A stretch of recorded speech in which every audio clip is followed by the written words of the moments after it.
The night he threw his pregnant wife into the storm was the night he unknowingly buried his own future. Rain slammed against the earth like fury unleashed as Amale stood trembling at the doorway, one hand protecting the life inside her, the other reaching desperately toward the man she once believed would love her forever. Nkosana's eyes were cold, hollow, emptied of every promise he ever made. Behind him, his domineering mother hissed venom, urging him to remove the disgrace from their home. With a single shove, the door slammed. Amale was left outside, alone, soaked, breathless, as thunder roared overhead, like the heavens themselves were grieving for her. Her tears mixed with rain as she stumbled back, her voice choking, her heart shattering. She knew then nothing would ever be the same again. But what no one knew was this: the woman they threw away tonight would one day return reborn, powerful, unrecognizable. Before we continue, let me know your city and local time as you're watching this moment. And if you enjoy emotional African cinematic stories, feel free to subscribe so you won't miss the next chapter. The rain swallowed Amale whole as she staggered forward, each step heavier than the last. Water seeped through her thin dress, chilling her skin, but nothing compared to the coldness that had replaced her husband's heart. She wrapped her arms around her belly, terrified the baby could feel her shaking. Every breath burned. Every heartbeat reminded her of everything she had just lost. In one brutal moment, she glanced back once, just once. The house that was once her sanctuary now glowed faintly through the blur of rain, its warm light taunting her. She had gone in as a wife and walked out as an outcast. Amale tried to scream his name, to plead, to beg for mercy, not for herself, but for the child. But her voice was gone, swallowed by the storm. Nothing answered her except thunder. Her feet slipped on the muddy path, sending her crashing to her knees. Pain shot through her abdomen, sharp and sudden. "No, not now, please," she whispered, clutching her belly. Panic spiraled through her as she forced herself upright. She needed shelter.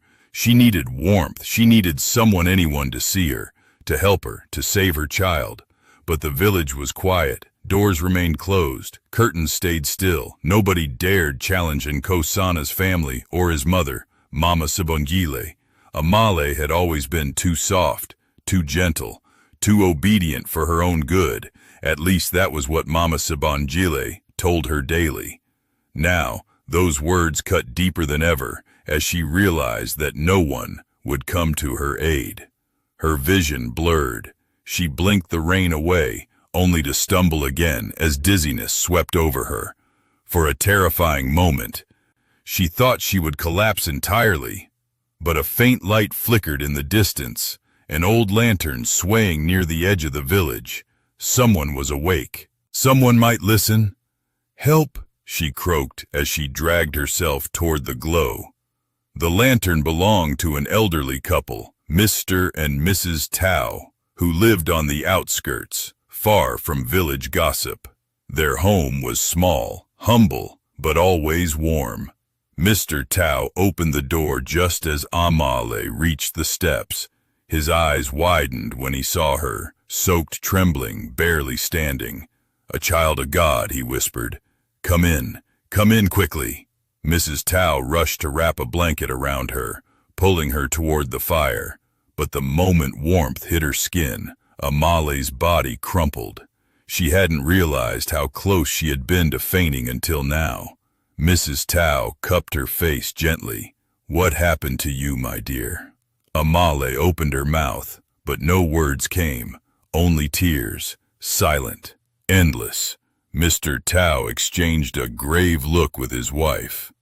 Everyone in the village had heard the shouting earlier. Everyone had felt the shift in the air when Nkosana threw Amale out. But seeing the truth up close, the cruelty, the disregard for her condition, made their hearts ache. Rest now, Mrs. Tao whispered. You are safe here. But safety was fragile. As the night deepened, so did Amale's fears. Every time she closed her eyes, she saw the door slamming. She heard Mama Sibangile's triumphant hiss. She felt the freezing rain on her skin again. Hours later, her breathing steadied. Exhaustion gave her momentary peace, until another wave of pain rippled through her abdomen stronger than before. She gasped, gripping the blanket. Mrs. Tao rushed to her side. What is it? The baby? I think something's wrong, Amale managed, her voice trembling. Panic surged through the small house. Mr. Tao grabbed his coat. We must take her to the healer, now. Outside, the storm continued, but they had no choice, with Mr. Tao supporting one side and Mrs. Tao on the other. Amale was helped into a small wooden cart pulled by an old donkey. The journey was bumpy, the rain relentless, and every jolt made Amale cry out softly. Hold on, Mrs. Tao kept repeating. Your child will be okay. But Amale wasn't sure. Fear gnawed at her, ripping through her chest with each heartbeat. The healer lived at the far edge of the district. Even in good weather, it would take an hour. In a storm, who knew? Still, the couple pressed on. Halfway there, another wave of pain hit, this time, stronger. Amale gritted her teeth, stifling a scream. The sky flashed white with lightning, illuminating her pale, terrified face. She clutched her belly tighter. Stay with us, my child, Mr. Tao urged. We are almost there. But they weren't. The roads were flooded. Fallen branches blocked their path. Moments stretched into agony. Finally, through sheets of rain, the healer's hut came into view, dimly lit but unmistakable. Mrs. Tao cried with relief. We're here! But just as they reached the entrance, Amale's strength gave out. She collapsed into Mr. Tao's arms. The healer rushed outside. Bring her in, quickly! Inside the hut, warm herbs and burning incense filled the air. The healer examined Amale, his face growing tense. She is exhausted, frightened. The child feels her fear, but we can still save them both. Amale tried to speak, but pain stole her voice again. You must not give up, the healer said firmly. Your baby needs you to stay. Fight, Amale. Fight. The word echoed inside her. She had never learned how to fight, not for herself. She had fought to please, to endure, to obey. But to fight for survival, for her child's future, for the dignity stripped from her tonight? At that moment, Amale felt something shift inside her. A spark. The storm outside seemed to quiet just slightly, as if the world itself paused to let her breathe. I will, she whispered, and she meant it. Hours passed. The healer worked tirelessly. Mrs. Tao held Amale's hand, murmuring prayers. Mr. Tao paced anxiously outside. The storm raged on, but Amale's resolve grew fiercer than the thunder. Finally, near dawn, her breathing steadied. The pain lessened. The healer stepped back, his expression softening. She will make it through the night, he said. But she cannot stay here. She must leave this village before the weight of what happened drags her under. Amale knew he was right. The village that once held her memories now held only her brokenness.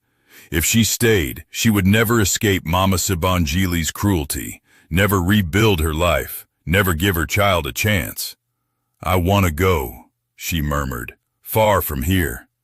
Mr. Tao nodded, having already expected this. At sunrise, we will help you reach the main road.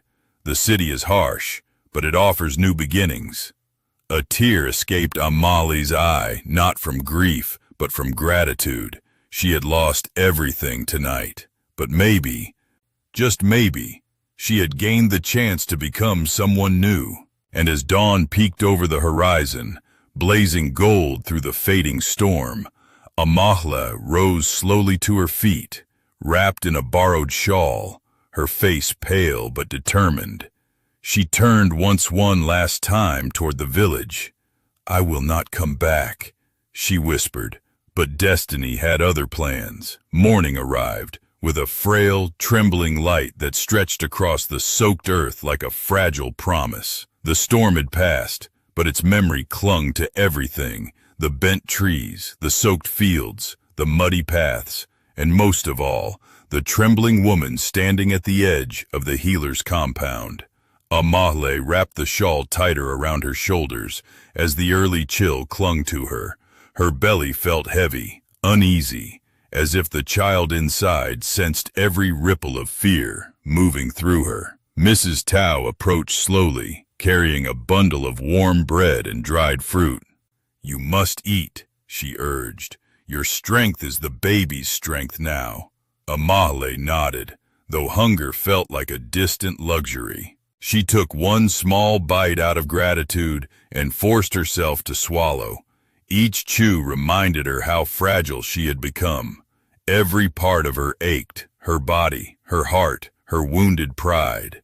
Mr. Tao had spent the pre-dawn hours preparing the stable cart that would take her to the main road. Their donkey, Mvula, shook water off its fur, snorting impatiently as if annoyed at being forced out so early, but the couple worked with urgency. They knew the danger of staying too long. Word traveled fast in small villages, especially when it came to scandal. Mama Sibangile would surely twist the story in her favor, and Amale might soon face villagers poisoned by lies. The healer handed her a flask of herbal tonic. "Drink when the pains return. It will calm your body." Then he lowered his voice. "But be warned, this birth will not be easy. Fear has already weakened you. The road ahead may bring the child early." A chill coursed through her. Will I survive it?" The healer studied her face, then her belly, and finally closed his eyes. "That depends on how fiercely you hold on to hope, and how far you can get before the next storm inside you breaks." Not a comforting answer, but it was the truth. Amahle climbed onto the cart with help from Mr. Tao. Every movement strained her abdomen, sending small shocks of pain across her lower back. She didn't want to alarm them, so she masked each wince with a steady breath. When the cart began to move, she looked back at the healer's hut, at the path leading into the village, her past shrinking behind her. She didn't know where she was going, only that she could not return. The cart rolled slowly down the muddy path. The rising sun cast gold across the fields, turning raindrops into glimmering jewels. It was beautiful, painfully so. Amahle wondered how something so peaceful could exist on the same earth that held such cruelty. "You will find people with gentler hearts out there, Mrs. Tao said from the ground beside the cart, walking with her for a while. "The world is wider than one cruel night." Amahle swallowed the rising lump in her throat. "Thank you for everything. I don't know how to repay you. You owe us nothing." The old woman smiled, brushing her shoulder. "Just live. That alone is enough kindness returned." As they neared the main road, the couple halted. They could not go farther without raising suspicion. Mrs. Tao reached for Amale's hand.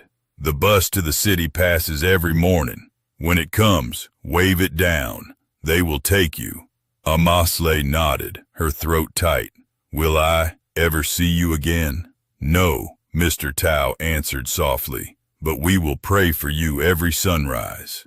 The finality stung, but she understood.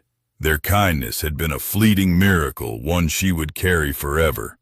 They turned the cart around and left her standing on the edge of the unknown, alone again, but no longer helpless. She waited only minutes before the first pain struck. It came like a band tightening around her stomach, sharp, deep, terrifying. She gasped and leaned forward, gripping her belly. "Not now, not here, please. Hold on just a little longer," she whispered to her child, "just until we reach safety." But the baby didn't answer. Only another wave of pain rolled through her, stronger. She breathed in through her nose, out through her mouth, just as the healer had instructed. Cold sweat gathered along her hairline. Her shawl slipped off her shoulders as she braced herself. She felt warmth between her legs, too warm. Her water or blood? She couldn't tell. Her heart pounded as she turned toward the road. A distant rumble approached. The bus. She couldn't miss it. She forced herself upright, though her legs trembled. She waved her arm, yelling with all the breath she had left. The bus slowed. Tires splashing water. The door opened with a hiss. The driver, a big man with a stern face, squinted at her. "Are you getting on, or—" He stopped mid-sentence when he saw the state she was in. "Wait, are you in labor?" Amahle shook her head instinctively, though her body screamed the opposite. "Please, the city. I need help." The driver cursed under his breath but reached out, lifting her gently by the arms. Passengers murmured anxiously as she was placed into an empty seat. Some women moved closer, offering blankets, water, whispered encouragements. The door closed. The bus lurched forward. Amahle leaned back, squeezing her eyes shut as another contraction seized her. A woman beside her took her hand. "Stay strong," she urged. "We will get you there." The city hospital was at least an hour away. Amahle didn't know if she had that long. The bus rattled down the road. The driver increased speed. Every bump made her gasp, made fear bloom wider. Sweat dampened her brow. Her breaths turned shallow. Passengers urged her to stay awake. Halfway to the city, her vision blurred. Sound faded. The world dimmed around her. She heard someone yelling at the driver, "She's losing consciousness! Hurry!" Then everything went still. The next thing she knew, strong hands were lifting her. She felt herself carried out of the bus, placed onto a stretcher. Voices shouted orders. Doors slammed. The sharp smell of antiseptic filled her nose. She forced her eyes open. White lights, a narrow hallway. Nurses rushing around her. "Her blood pressure is dropping," one shouted. "She's in preterm labor," another responded. A doctor appeared above her, his eyes sharp beneath his glasses. "Stay with me, Amahle. You're safe now. Safe." The word felt foreign. The pain intensified. Her back arched involuntarily. Her heartbeat roared in her ears. "You need to breathe," the doctor commanded. She tried. She really did, but her body shook uncontrollably. "It's too early," she whispered through tears. "The baby isn't ready. We will do everything we can," the doctor said firmly. "But you must fight." That word again. Fight. The doctor's voice blended with the healer's from hours before. Fight. Hold on. Don't give up. Amahle found one final reserve of strength, small, trembling, but real. She gripped the edges of the bed. She forced herself to breathe. She whispered to her unborn child, "We have come too far, you and I. Please, stay." The next contraction tore a scream from her. Nurses steadied her. The doctor moved quickly. "Push now." And Amahle did. She pushed through the pain, through the betrayal, through the storm and the abandonment and every broken piece of herself. She pushed because this child was the one thing she refused to lose. She pushed until the world around her exploded into blinding light. A cry filled the room, high, sharp, alive. A baby's cry, her baby's cry. Amahle collapsed back on the bed, sobbing uncontrollably, not from pain, but from overwhelming relief. The doctor held a small, wriggling infant wrapped in a blanket. "It's a girl," he said softly. "She's small but strong, very strong." They placed the tiny child on Amahle's chest. The baby opened her eyes wide, alert, impossibly bright, eyes full of a life that refused to be crushed. Amale whispered, voice trembling. Naledi, you are my star. The child seemed to settle against her, as if recognizing the name. Amale had lost everything, but in this single, perfect moment, she gained the beginning of a new world. The days after Naledi's birth unfolded like a fragile dream, soft, trembling, and terrifyingly uncertain. Amale remained in the hospital for nearly a week, recovering from the harrowing delivery. Her body was weak, her emotions raw, but every time she opened her eyes and saw the tiny bundle beside her, a renewed strength pulsed through her veins. She often watched Naledi sleep, memorizing every detail, the delicate eyelashes, the tiny fists curled against her cheeks, the gentle rise and fall of her chest. This child was her anchor, her second heartbeat, her reason to keep moving forward. But reality waited outside those hospital walls, sharp as broken glass. On the morning she was discharged, the nurse handed her a small envelope.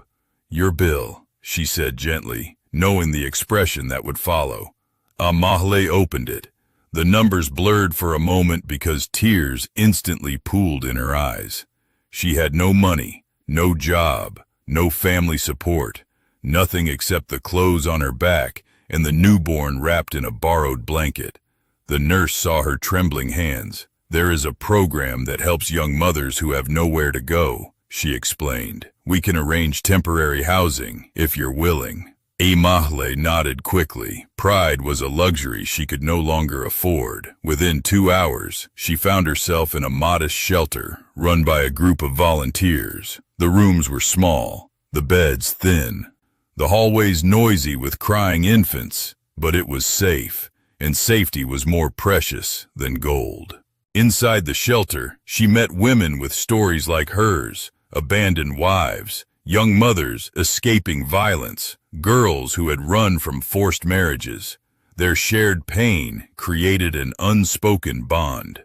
One afternoon, while Naledi slept in a cradle beside her, Amale sat on the bed and stared at her reflection in a cracked hand mirror.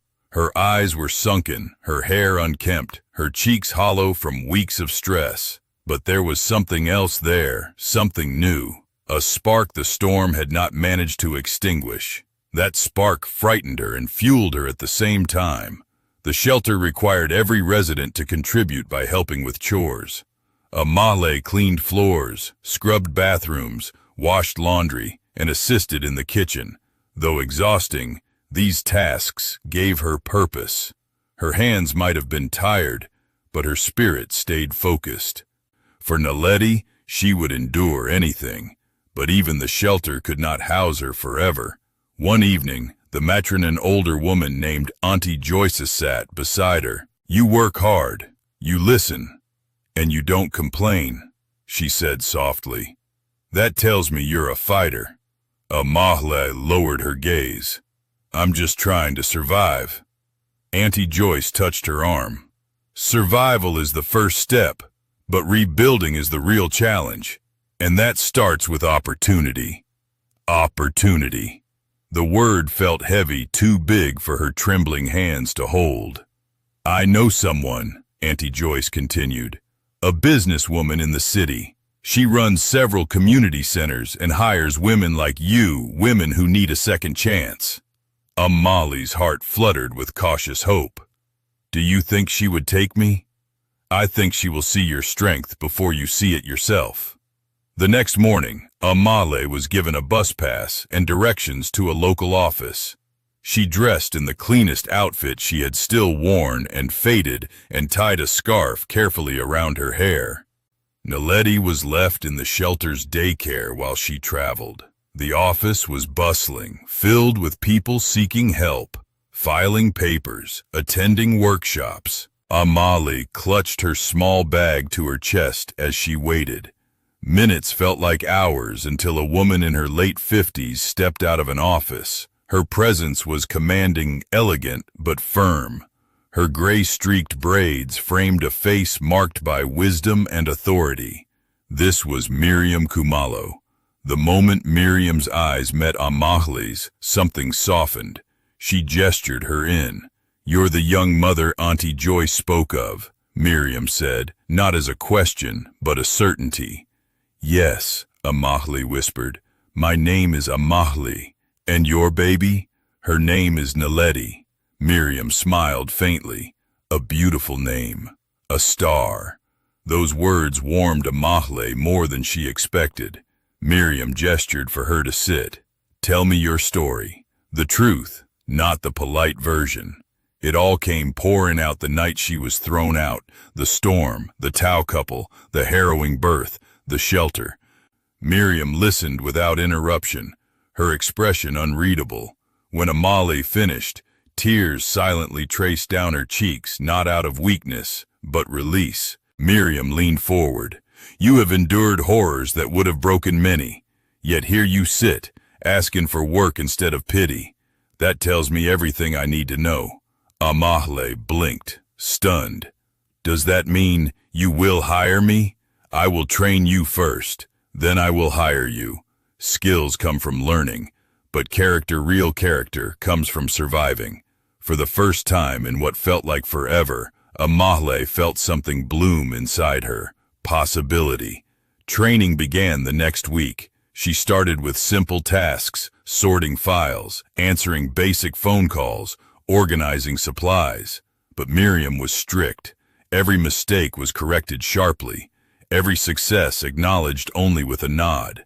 It was difficult, overwhelming, but Amahle refused to give up. She studied late into the nights, practicing customer service phrases, memorizing instructions, learning basic bookkeeping. It wasn't easy. Naledi often cried from hunger, exhaustion, or the unfamiliar environment. Some days, Amahle barely slept, but every morning she showed up, punctual, determined, ready. Other workers eventually took notice. "That girl is something special," one whispered. "She's learning faster than anyone before her," another remarked. By the third month, Amahle was assisting with event planning, an important responsibility in Miriam's community outreach programs. She coordinated volunteer schedules, organized donation drives, and even handled reports. Her confidence grew quietly, like a seed pushing through soil. One afternoon, Miriam called her into the office. "I'm promoting you," Miriam said bluntly. Amahle's breath caught. "Promoting me? But you earned it," Miriam interrupted. "And I do not waste talent." Amahle covered her mouth with trembling hands, tears welling up. She had been invisible for so long.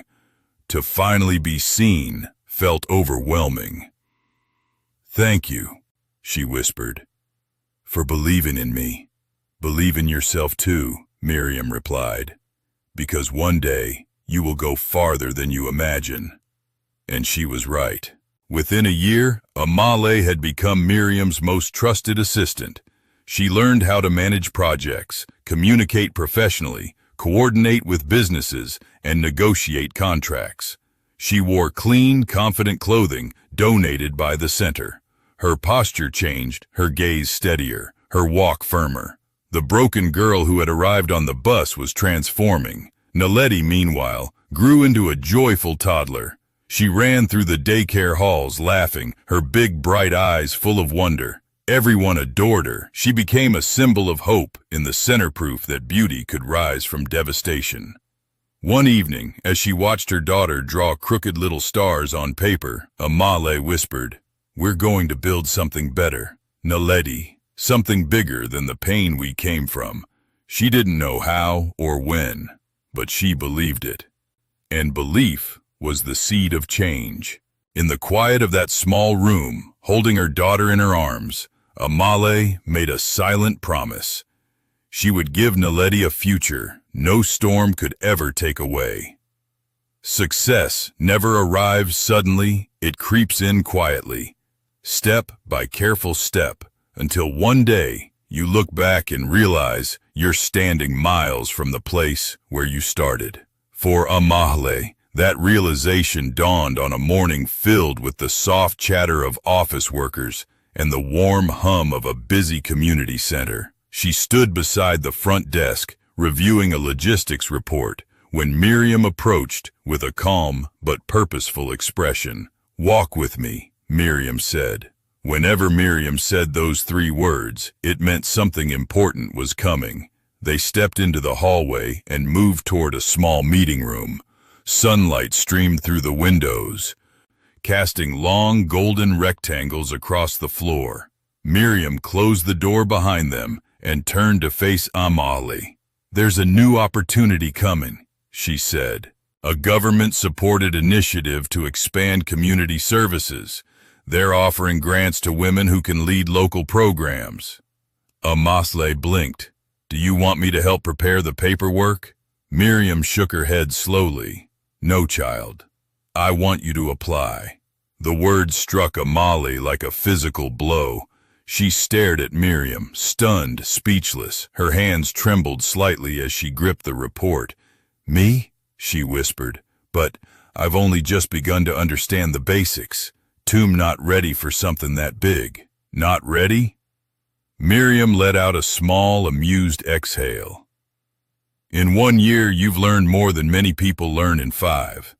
You show up early, you stay late, you follow instructions, you take initiative, and you don't wait for someone to rescue you. You rescued yourself." "But a leadership program. That's exactly what you were born for." Miriam interrupted gently but firmly. "You just need to step into the woman you're becoming." For a long moment, Amali didn't speak. She felt her pulse in her throat, her ears, her chest. The girl who once stood trembling in the storm believed she would never rise again. But Miriam saw something in her, something she hadn't yet learned to see in herself. "What if I fail?" she whispered. "What if you don't?" Miriam countered. "What if this is the step that changes everything?" The question hovered in the room like a doorway, one she had never dared to approach. Finally, she nodded. "I'll do it. I'll try." Miriam smiled, the corners of her eyes softening. "Good. You'll begin training next week." The training program was intense. Participants gathered from across the region, women of different ages, backgrounds, and struggles. Some were single mothers, like Amali. Others were widows, former factory workers, teachers, or market vendors. All shared one thing in common. They wanted to build something better for themselves and their communities. Classes were held in a large lecture hall at a local university. Subjects ranged from management and project design to public speaking and financial literacy.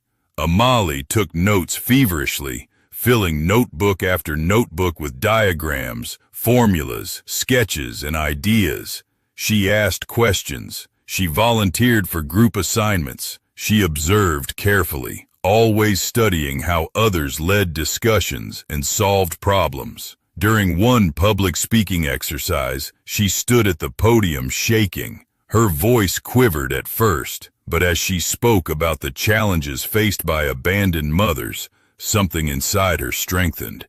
She felt her story transform not into a burden, but into a source of power. Afterwards, the instructor approached her. "You have presence," he said, "and presence cannot be taught. Nurture it." Those words echoed within her for days, but training wasn't easy. Balancing motherhood and her course load was exhausting. There were days Naledi cried endlessly from teething or exhaustion. Nights when Amali stayed awake until dawn preparing a presentation. Moments when doubts crashed over her like fierce waves. One Friday afternoon, overwhelmed and on the verge of tears, she slipped into the bathroom and locked the door behind her. She pressed her forehead against the cool tile wall. "What am I doing?" she whispered to herself. "I don't belong here. I'm pretending. I'm lying to myself." A knock sounded on the door. "Amali?" It was one of the participants, Zinzi, a cheerful mother of 3. "You okay in there?" "I'm fine." Amali lied. "Liar." Zinzi replied gently. Come out. After a long pause, Amale unlocked the door. Zinzi pulled her into a hug. We've all had days like this, she said softly. But you're one of the strongest among us. Don't let fear tell you otherwise. Sometimes I don't feel strong, Amale confessed. Strength isn't a feeling, Zinzi replied. It's a decision. That sentence stayed with her. Months passed. When the training ended, each participant had to submit a proposal for a community project they wished to lead. Amale's idea grew from her own past. A local support center for abandoned and struggling mothers, a place where women could find shelter, job training, emotional support, and most importantly, dignity.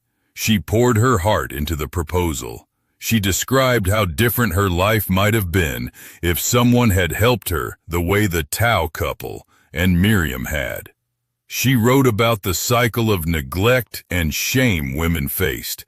She outlined programs for childcare, legal assistance, vocational training, and financial literacy. Presentation day arrived. Dressed in a simple yet clean blouse and skirt donated by Miriam, she stood before the review panel, her hands trembling slightly. She took a deep breath. Then she spoke. She spoke with honesty, with clarity, with the quiet strength of a woman who had survived storms and learned to stand tall afterward. She did not hide her past. She used it as evidence. Evidence that support could transform lives. Evidence that mothers deserved better. Evidence that brokenness did not define a future. When she finished, the room fell silent. One panelist wiped a tear from her cheek. Another nodded slowly, deeply moved. A week later, the results were posted. Amale's proposal ranked first. Her project would be funded. Her dream was now a reality. When she told Miriam, the older woman beamed with pride. I knew you would win, she said. Now the real work begins. And it did. The next year became a whirlwind of planning, meetings, paperwork, construction visits, and community outreach. Amale was no longer just an assistant. She was a director. She hired staff, interviewed counselors, coordinated with city officials, and oversaw funding. Every day was a mountain to climb, but she climbed with unwavering determination. Naledi grew up toddling through the halls of the news center, waving at the staff and giggling whenever volunteers played with her. To everyone there, she became a symbol, not just of hope, but of purpose. The center's grand opening drew crowds of mothers, children, and supporters. Local newspapers attended. Photographers captured images of Amale standing beside the ribbon, her voice steady and warm as she gave her speech. It is not weakness to need help, she said. It is strength to seek it. And today, we open these doors to every woman who deserves another chance, just as I was once given mine. The audience erupted in applause. As she cut the ribbon, cameras flashed. In that moment, she no longer felt like the young woman drenched in rain, begging for mercy outside a closed door. She felt reborn, reshaped by hardship into someone powerful, someone unbreakable, and though she did not know it yet, the village she left behind would soon hear of her achievements, whispers that would ripple across the region and eventually reach the very man who had thrown her into the storm. But Amale was too busy building a better world to look back. For now, growth was a strange thing, quiet, persistent, and often invisible until it stood fully formed in front of the world. 2 years after the grand opening, Amale's Center had become one of the most respected community institutions in the region.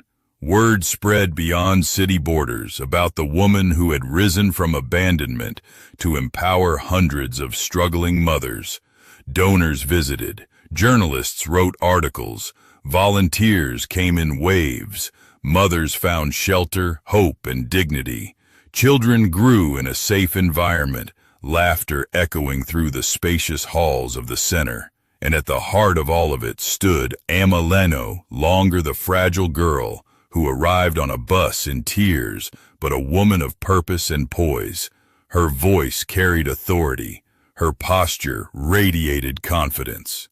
Her eyes held the calm sharpness of someone who had tasted suffering yet refused to be shaped by it. Even in her busiest days, she balanced motherhood with work. Naledi, now 4, was lively and observant, her bright eyes full of curiosity. She had her mother's warmth and her own spark of independence. Volunteers adored her. Staff spoiled her. There were times she toddled into her mother's meetings, offering flowers she had picked or drawings she had made, and every time, Amal dropped to her knees and hugged her tightly, grateful for the miracle of her life. But this phase, this period of stability and growth, was only the beginning, for soon her story would take another unexpected turn. It started with a letter. One crisp morning, as Amali walked into her office balancing her handbag, a stack of reports, and a half-awake Naledi clinging to her hip, her assistant rushed toward her. "Director Amale, this arrived for you. It came through the Regional Business Council. A white envelope, sealed with an embossed emblem. Strange." She placed Naledi gently in the corner play area, then sat at her desk. Carefully, she broke the seal. Inside was a formal invitation printed on heavy cardstock. "Dear Ms. Amali Mthethwa, we are pleased to inform you that you have been selected as one of the keynote speakers for the National Women's Empowerment Summit.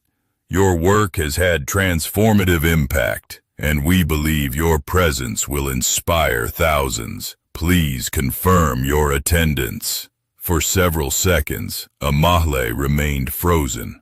Her, a keynote speaker, at a national summit? She exhaled shakily, covering her mouth as emotions surged. Shock, honor, disbelief. It felt surreal. She thought of the girl trembling in a storm, clutching her belly, praying for survival. That girl could never have imagined this moment. When Miriam entered the office later, she found Amale staring at the invitation. "Are you going to faint?" Miriam teased lightly. Amale looked up, tears forming. "They want me to speak at the national summit." Miriam smiled, full of pride. "Of course they do. You've earned that stage." Amahle felt her knees weaken. She clasped her hands together. "Miriam, I'm scared. What if I'm not ready for something so big?" Miriam placed a firm hand on her shoulder. "Greatness doesn't wait for readiness. It arrives, and you either step forward or step aside. And you, my dear, were born to step forward." Her words ignited courage inside Amali. She nodded slowly. "I'll go." Preparations began immediately. Speech writing, media training, travel arrangements, wardrobe consultations, publicity photos. Every day brought something new, demanding, exciting. And through it all, Amale balanced her responsibilities at the center with relentless determination. At night, after tucking Naledi into bed, she practiced her speech in front of the mirror. She spoke about resilience, about rebuilding, about the transformative power of compassion. But she avoided mentioning the storm. The man who threw her out, the mother-in-law who orchestrated her pain. She believed her past belonged only to her and her daughter. Still, some memories insisted on resurfacing. One evening, while rewriting a section of her speech, her mind drifted back to that night, the cold rain slicing her skin, the door slamming, her own voice breaking. For a moment, fear crept in. She pressed a hand to her chest, reminding herself of who she had become. "You survived," she whispered. "You rose." Naledi, woken by a soft dream, came toddling out of her room and climbed onto her lap.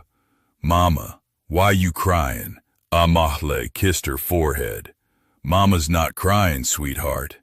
Mama is growing. Naledi seemed satisfied with that, curling against her until sleep reclaimed her. The summit took place in a luxurious conference center in the nation's Capitala grand building with towering glass walls and marble floors. When Amale arrived, dressed in a tailored cream suit with subtle gold embroidery, photographers snapped pictures. Attendees whispered her name with admiration. Is that her, the community center director? She's younger than I expected. I heard she changed the lives of hundreds. The awe in their voices startled her. She had become someone people recognized, someone they admired, someone they wanted to learn from. In the green room, she paced nervously. Her palms were damp. Her heartbeat thrummed against her ribs. Miriam, who had accompanied her as a mentor and guest, placed a reassuring hand on her back. You belong in that room, Miriam reminded her. The coordinator signaled. It was time.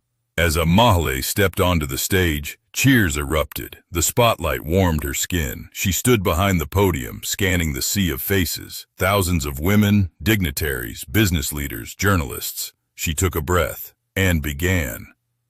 I stand before you today not as a success story, but as a survivor of choices I never deserved. Her voice resonated across the auditorium. Her words carried weight, shaped by pain, softened by grace, strengthened by perseverance. She spoke of rebuilding with nothing but determination and faith. She spoke of the power in lifting others instead of crushing them. She spoke of Naladaiher reason to fight. When she finished, the audience rose to their feet in a thunderous ovation. After the speech, women lined up to thank her, hug her, ask for guidance. Cameras flashed, interviews followed. Her inbox flooded with messages. Her center's website traffic doubled overnight. Amale was becoming a national figure. But while her influence grew, something else stirred in the background, almost imperceptible at first. Small whispers, rumors, mentions of her name in places she had never visited, recognition from people she had never met, and eventually, news reached her old village. It began with a community newsletter. Someone elderly who remembered her as a quiet young wife saw her picture in the newspaper and clipped it out. Others confirmed her identity. Some celebrated her success. Others gossiped. Word spread, especially among those who once dismissed her. Finally, the rumor reached Nkosana. He was sitting on the porch of his now run-down home. Life had not been kind to him. His business had failed. His second marriage was loveless. His mother's health had deteriorated. His pride had long crumbled into bitterness. A neighbor handed him the newspaper clipping. You remember your first wife, Amale? The man asked. Nkosana scoffed. Why bring her up now? Because she's famous, the neighbor said. A respected leader. Look. Reluctantly, Nkosana looked and froze. It was a photo of her at the summit, radiant, confident, powerful, unrecognizable from the woman he had thrown into the storm. The newspaper headline read, From Despair to Leadership, The Rise of Amale Mathethwa. His breath caught. A mix of emotions tore through him. Shock, regret, disbelief, shame. His hands trembled. He whispered her name as though tasting it for the first time in years. Amale. Beside him, Mama Sibongile called out from inside the house, her voice frail. What is it, my son? Nkosana stared at the picture, his guilt forming a heavy stone in his chest. It's her, he whispered. She's alive, and she's become someone powerful. Mama Sibongile's expression tightened. For the first time in her life, fear crossed her face. For if Amale had risen this high, what would happen when she returned? The storm they created was coming back, not in weakness, but in strength. Years had a strange way of punishing those who pretended their choices carried no consequences. And for Nkosana, Every sunrise felt like a reminder of the night he destroyed his own life with his own hands. The man who once strutted through the village with pride, the man who dismissed his pregnant wife as a burden, now lived with a bitterness that clung to him like a second skin. His home, once vibrant and filled with laughter, was now a shadow of itself. The paint peeled from the walls. The garden Mama Sibongile used to boast about had dried into a patch of dying shrubs. His second wife, Gugu, barely spoke to him anymore, and when she did, it was sharp, resentful, and cold. They shared nothing, no children, no affection, and certainly no loyalty. Financial ruin had come slowly and painfully. After Amahle left, a cascade of failures followed. His business went under due to mismanagement. Debts piled up, business partners withdrew, opportunities dried. It was as though every blessing he once owned had turned its back on him. The village noticed. The same neighbors who once admired him now whispered behind his back. Some even laughed. The same men who once envied him now pitied him. And Mama Sibongile, the orchestrator of so much cruelty, could only watch helplessly as her son paid the price of her arrogance. But nothing prepared them for the day the rumor of Amahle's success became solid truth. That newspaper clipping haunted him. Her face, confident, glowing, unbroken, was burned into his mind. He saw it every time he closed his eyes. He heard her name in every rustle of the wind. He felt the weight of her absence in every corner of his empty home. One evening, as the sun dipped behind the hills, Mama Sibongile tried to dismiss the situation. "She must be exaggerating," she muttered, her voice weak from age. "That girl was always dramatic." And Kosana's eyes darkened. "She's not a girl anymore." He picked up the clipping again. The more he read, the more guilt strangled him. Her center has supported over 1,000 families, a rising example of female leadership, a voice of empowerment for struggling mothers. Every achievement was another accusation. Every accomplishment was another reminder of how brutally he had failed her. Gugu entered the room, arms crossed. "So this is the woman everyone is talking about? Your former wife?" And Kosana nodded stiffly. "And you're surprised that she became something?" Gugu scoffed. "Men like you break good women. Maybe she decided not to stay broken." Her words sliced him open. Gugu walked out before he could respond, leaving him in the dim, suffocating silence. News continued to reach the village. Whispers of Amale's success grew louder. Photos circulated. Local radio stations mentioned her name. A televised interview was replayed during a community gathering, and villagers watched with pride and shock as their once dismissed daughter stood tall, speaking eloquently about rebuilding lives. Some villagers sent blessings, others were jealous, but all were astonished. And then the inevitable questions spread like wildfire. Will she ever return? People wondered. Rumors swirled. Speculation filled the air. Mama Sibongile's anxiety worsened. She had spent her life controlling narratives, twisting stories to her advantage, repositioning cruelty as righteousness. But now the truth was escaping her grip. "What if she comes back to expose us?" she whispered one night, clutching her shawl. And Kosana said nothing. Shame had stolen his voice. As months passed, his failures became harder to ignore. Bills piled higher, his health faltered, his second marriage deteriorated entirely. One morning, he returned home to find Gugu gone, having taken the last of their savings. Left with nothing, he sank into despair. He began drinking more, working less, avoiding people. His once athletic body softened, his posture slouched. His eyes lost their spark.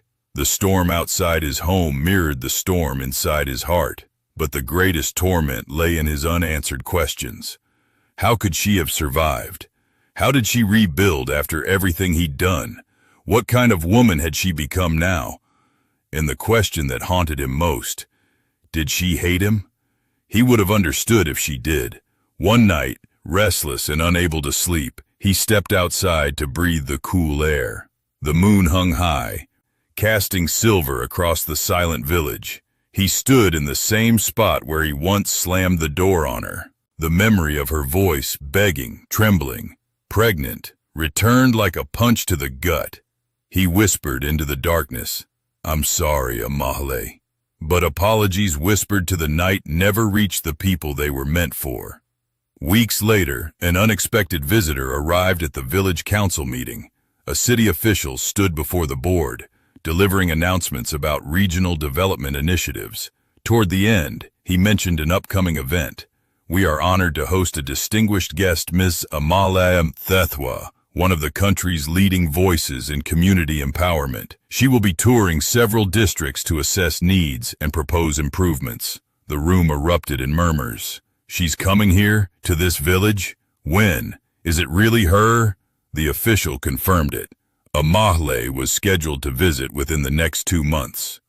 The news spread like wildfire. Excitement rippled through the village. For some, it was pride. For others, fear. But for one man, it was collapse. Nkosana staggered when he heard it.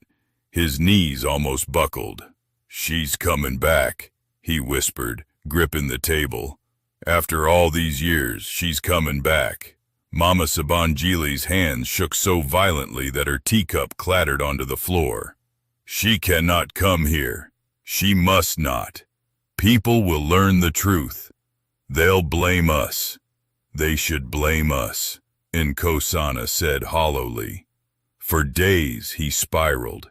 He tried to prepare himself mentally, emotionally, failing each time. He wondered if she would acknowledge him, or if she would look through him as though he never existed.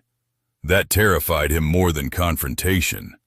But beneath his fear, a flicker of hope burned, hope for forgiveness, hope for redemption, hope for a chance to right the wrongs he had committed. He spent hours staring at the newspaper clipping, tracing her image with trembling fingers. She looked powerful, unreachable, like someone who had rebuilt herself from ashes, a woman transformed. He practiced what he would say if he saw her. "I'm sorry, I was wrong. You deserved better. I have regretted it every day." Words felt insufficient, but guilt demanded he speak them anyway. Meanwhile, Mama Sabanjile grew consumed by fear. She instructed neighbors to hide the past, to stay silent, to twist details if Amahle asked about her origins. But the village no longer respected her the way they once did. Many people ignored her. Some openly scorned her. One afternoon, she stormed into Nkosana's room. "You must convince her not to expose us," she cried. "We will lose everything." He stared at her with hollow eyes. "We have nothing left to lose." She froze. For the first time in her life, her son looked truly broken. "We lost everything the night we threw her out," he continued quietly. "We just didn't realize it." Mama Sabanjile sank onto the bed, trembling. "What will she do to us?" Nkosana closed his eyes. "I don't know, but she owes us nothing. Nothing." That word echoed through the room like a final verdict. As the weeks passed, the village prepared for Amale's arrival. Meetings were held. Streets were cleaned, people whispered eagerly. The anticipation grew, and as the day drew near, Nkosana found himself standing at his window, staring at the road that led out of the village, the same road she had taken when he abandoned her. Would she come back on that same road? Would she walk past him without a word? Would she look him in the eyes? Would she let him explain? He didn't know, but he would face her even if it shattered him, because he deserved to be shattered. He had built a life on cruelty and cowardice, and now the consequences were finally returning. Not like the stormy girl he once cast aside, but like the accomplished, unstoppable woman she had become. He whispered her name once more, voice cracking, Amahle, come home. But not even he was prepared for the woman she would be when she returned. The months leading up to Amahle's scheduled district tour were filled with rising anticipation and growing tension. In the city, her team worked tirelessly to coordinate travel, security, and schedules. Local radio stations advertised her visit. Posters bearing her photo appeared in several districts. Her name had become a beacon of hope for many, especially women whose voices had been ignored for too long. But in her old village, the news unfolded like a brewing storm. Whispers filled the market stalls. Children repeated their parents' conversations. Elders recalled the timid girl they once knew. Some villagers felt proud, eager to welcome home a woman who had risen so far. Others remembered how she had been treated and felt ashamed. A small fraction allowed. One feared what her return might bring. Still, the rumor that spread the fastest was the one that fascinated everyone. She is unrecognizable now. People said she spoke like a leader, walked like a queen, and carried herself with a dignity no one could tarnish. They described her elegant speeches, her immaculate suits, the way journalists leaned in to capture every word. They said she had met dignitaries, business owners, politicians. Their Amahle, the abandoned wife, had become something extraordinary. Some wondered if she would remember them. Others wondered if she would want revenge. And no one wondered more than Nkosana. In the city, however, Amahle had no idea how deeply her return was stirring the village. She focused on her duties. She managed the center, gave interviews, prepared proposals for future expansions. She spent evenings helping Naledi with preschool practice worksheets and weekends at the park, watching her daughter run barefoot across the grass while laughing freely. Life was full, steady, and blessed, but even she felt a quiet shift within herself when she learned that her tour would include her old village. It was the first time she had allowed herself to think seriously about going back. At night, after Naledi fell asleep, she sometimes stood by her window, staring out at the glowing cityscape, wondering how she would feel when confronted with the ghosts of her past. She knew the pain would resurface. She knew the memories would claw at her heart. She knew the roads might still remember her footprints from the most painful night of her life. Yet she also knew she was not returning as the girl who had left. She was returning as the woman she had become. When she mentioned the visit to Miriam, the older woman studied her carefully. "You are ready," Miriam said, "but readiness does not mean it will be easy." "I know," Amahle whispered, "but it is time." Miriam nodded. "What do you hope to find there?" Amahle hesitated. "Closure, and maybe answers." Miriam touched her shoulder warmly. "Then walk in your truth, not your fear." The day of the tour arrived with a quiet golden sunrise. Amahle, dressed in a soft ivory blouse, tailored trousers, and a dark blazer. She wore simple pearl earrings, nothing extravagant, but elegant enough to reflect her position. Naledi, now 5 and endlessly curious, wore a small navy dress with white ribbons. "Mama, are we going to your old home today?" Naledi asked while climbing into the SUV. "Yes," Amahle answered gently. "It's where I lived before you were born." Naledi blinked, as if processing something profound. "Will I see people who knew you then?" A long pause. "Yes. Some people will recognize me. Some might not." Naledi nodded, satisfied, and pressed her face to the window as the car pulled away. Meanwhile, in the village, preparations were underway. The council had arranged decorations along the main square. Women swept the pathways. Vendors set up small stalls selling snacks and crafts. Children practiced songs. A band stood ready to play. Everyone had dressed in their best clothes, hoping to impress the now famous daughter of the village. Everyone except one man. Nkosana stood behind his house, pacing nervously. His shirt was wrinkled, his hair uncombed. He had not slept the night before. Each time he closed his eyes, he saw Amale standing before him, not weeping, not begging, but towering above him with the same strength she displayed in the photographs. He wanted desperately to apologize, to fall on his knees and ask for forgiveness, to explain that he had been young, foolish, manipulated by his mother, blinded by pride, but he feared she would refuse even to look at him, and maybe she should. Still, something inside him burned. He had to try. The SUV approached the village slowly. As they entered, the villagers gasped. Word spread. "She's here! That's her car!" "I told you she'd be beautiful." The children ran forward, waving handmade signs. Women clapped. Men straightened their shirts. The entire community swelled with anticipation. Amale inhaled deeply, her heart hammering inside her chest. "You okay, Mama?" Naledi asked. "I'm all right, sweetheart," she answered, just remembering. When the car stopped, a council member opened the door with a proud smile. "Welcome home, Ms. Mathethwa. Home." The word hit her unexpectedly. Slowly she emerged from the vehicle. Conversation stopped. The village fell silent. No one recognized her at first. She was taller now, at least it seemed that way. Her posture straight, her stride measured and confident, her hair neatly styled, her clothes impeccably fitted, her expression serene yet composed, like someone who carried the weight of many lives on her shoulders. If anyone had expected the fragile girl who once ran from the storm, they were disappointed. She was elegance embodied, strength personified.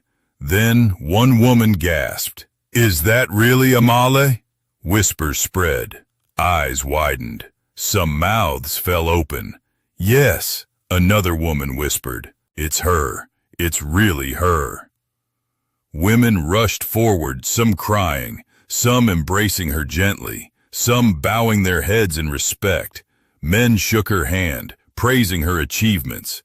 Children tugged at her clothes, mesmerized by her warm smile. Naledi held her mother's hand tightly, curious but intimidated. Amale greeted everyone graciously. She listened to stories. She accepted their thanks. She remembered faces, even those that had once looked away from her misery. But she did not hold grudges. She had long shed her bitterness to make room for growth. Still, she knew there were two faces she had not yet seen, two faces she could never forget, Nkosana and Mama Sibongile, and fate wasted no time. Mama Sibongile was the first to appear. She hobbled toward the gathering, her walking stick tapping angrily against the ground. Her hair was gray now, her face deeply lined, but her eyes sharp and judgmental were the same as they had been years ago. When she saw Amale, she froze. Her mouth opened, closed, opened again. Words failed her. Amale did not flinch. "Hello, Mama Sibongile," she said calmly. It was the first time she had uttered the woman's name in years. The older woman clutched her chest as though struck. You're Amale? But you how?" she stuttered, lost for once, stripped of authority. "I survived," Amale answered softly, "and I rebuilt." Mama Sibongile swallowed hard. Shame crept across her face. She lowered her gaze, unable to hold Amale's eyes. But before she could speak, another figure emerged, a hesitant, broken figure, Nkosana. He walked slowly, as if each step carried a decade of regret. His shoulders slumped, his eyes hollow, his breath shallow. It had taken all his courage to appear. When he saw her, truly saw her, his knees weakened. He barely whispered her name. Amale. But she heard it for a long moment. They simply looked at each other. The man who broke her, the woman he could no longer reach. He took a shaky step forward, then another. I'm so sorry, he stammered. I was wrong. I was blind. I was weak, and I have lived every day in regret. His voice cracked. I threw you out, and God punished me for it. I know you owe me nothing, but please hear me. I am sorry. The villagers fell silent, stunned. Amale inhaled slowly, her eyes studying him. He was not the proud, handsome man she once married. Life had humbled him. Or rather, life had finished what his cruelty started. But she did not hate him. Hatred would have chained her to the past. She had chosen freedom instead. Her voice was steady. Nkosana, I healed without your apology, and I built without your help. He closed his eyes, tears falling. But I hear you. He sobbed, openly, painfully, before a crowd that once respected him. But Amale did not humiliate him. She simply let him grieve the man he once was. She took Naledi's hand, preparing to walk away, but Naledi tugged her sleeve and whispered, Mama, is that man my papa? Her heart clenched. She knelt beside her daughter. Yes, she whispered, he is. Naledi studied the crying man quietly. Why is he sad? Amale touched her daughter's cheek. Because sometimes grown-ups break things they don't know how to fix. Naledi nodded, thinking hard. Can he fix it now? Amale smiled sadly. Some things can only be fixed with time, my love. She rose, holding Naledi close. And as the crowd watched, Amale, the woman who had once been thrown out in the rain, walked through the village like someone untouchable, unshaken, unstoppable. She had returned, not to seek revenge, but to show them who she had become. And her journey in this village was only just beginning. The village's atmosphere after Amale's return felt different, charged, trembling, as if every soul sensed they were witnessing something historic. For years, the community had whispered about the girl who vanished in the storm, the girl who had been wronged, the girl whose suffering no one dared challenge. And now she walked among them like a living testament of what resilience could become.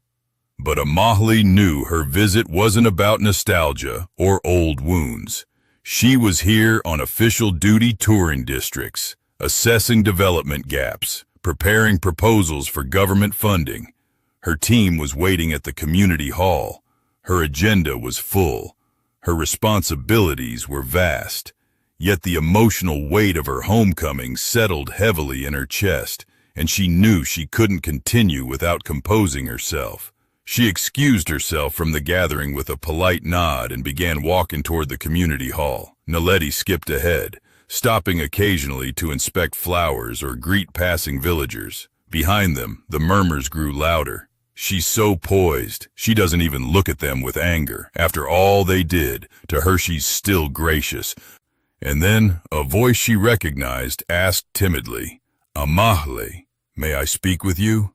She turned. It was Aunt Busi, the neighbor who once lived 2 houses away from her old home, a woman who had watched Amale suffer silently during her marriage, a woman who often turned away when Mama Sibangile's insults drifted into the streets.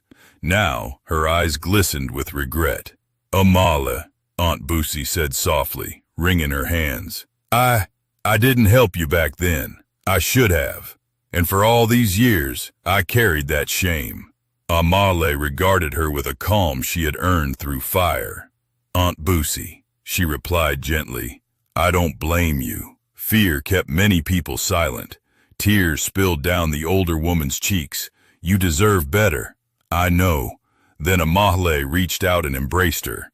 The crowd watched, stunned by her humility. But the most shaken among them was Nkosana. He stood at a distance, watching every gesture she made, every smile she shared, every handshake she offered, every child she greeted. And with each moment, the truth tightened its grip around him. He had thrown away the best thing he ever had.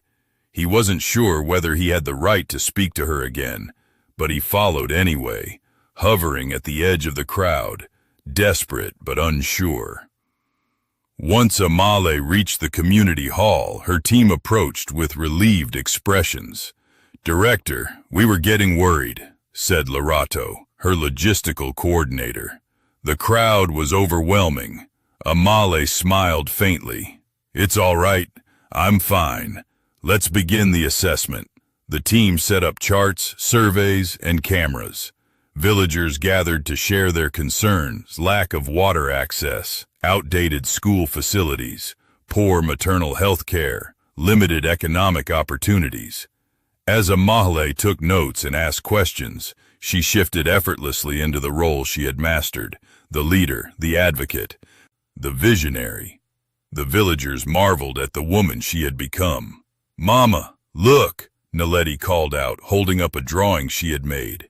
"It's us!" Amale knelt to admire it. "It's beautiful, my star." The villagers smiled at the tender scene, but one person approached hesitantly, unsure whether he dared interrupt. Nkosana. He had rehearsed the words 1,000 times, but as he stood before her, his throat tightened, his hands trembled uncontrollably. "Amahla," he whispered. Her expression shifted, calm, neutral, unreadable. "Yes, I am not asking for forgiveness," he began, voice cracking. "I don't deserve it, but I need to speak my truth." Her team quietly stepped aside, giving them space. The villagers held their breath. Nkosana swallowed hard. His eyes glistened with shame he no longer tried to hide. "Every day since that night, I have felt the weight of what I did to you. I was a coward, manipulated by my mother, blind with pride, foolish with anger. I didn't protect you. I didn't protect our child. I threw you out when you needed me most, and God has punished me." He struggled to steady his breath. "My life fell apart. My business collapsed. My marriage failed. My home turned empty. Everything I touched turned to dust. And I know, deep inside, I know it was justice." The crowd murmured. Mama Sabangile stood frozen several paces away, her face ashen. Nkosana wiped his tears with shaking hands. "I am not asking for another chance. I am not asking for your love. I am only asking," his voice broke, "please allow me to know my daughter, even if she never calls me father, even if she only sees me once. Please give me that chance." The hall went silent. Naledi clung to Amahle's hand, confused, but watching with wide, curious eyes. After a long moment, Amahle spoke, voice steady, strong. "Nkosana, you lost me the night you threw me out, but Naledi is not a punishment, and I will not let her carry the weight of your sins." She gently pulled Naledi forward. "This is Naledi. She knows she has a father, but she also knows her mother is the one who carried her, birthed her, and raised her. Any relationship you build with her will depend on your actions now, not your apology." Tears streamed down his face. "Thank you," he whispered. "But hear me," she continued. "This is not an opening door. This is not reconciliation between us. This is you stepping into the responsibility you abandoned." He nodded vigorously. "I understand, and I accept it." Naledi looked up at the man crying before her. "Are you really my papa?" Nkosana's breath caught. "Yes, I am, but only if you want me to be." Naledi tilted her head. "Why were you gone?" Pain flashed across his face. The villagers watched in painful silence. "Because I was foolish," he said softly, "and because I didn't know how to love the right way." Naledi blinked slowly. "Mama knows how to love."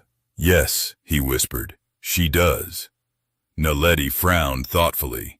"Do you know how to love now?" The question hit him like a blow. "I'm learning," he answered honestly.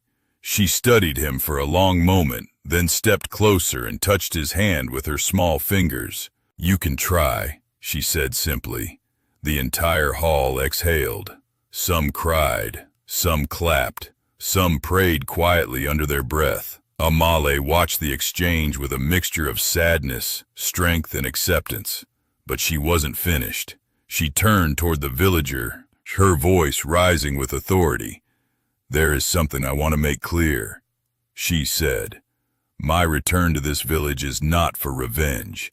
It is for rebuilding, for progress, for the women and children who deserve better than what I received." She lifted a folder filled with project proposals. "I am here to bring development, opportunity, and hope. But this village must confront its past. Silence harmed many women. Fear protected cruelty. That must end." The crowd grew solemn. "We will build a women's resource center here," she announced. "A place where no woman will be left alone in the rain. A place where safety and dignity are non-negotiable." Villagers gasped. Some wept. Mama Sibongile sank onto a chair, trembling, shame washing over her like a tide she could no longer escape. Nkosana bowed his head. Naledi squeezed her mother's hand proudly. And Amahle, the girl who once fled from this place, now stood as its greatest hope. She had returned, not seeking pity, not seeking justice, but bringing change, a change no one could stop.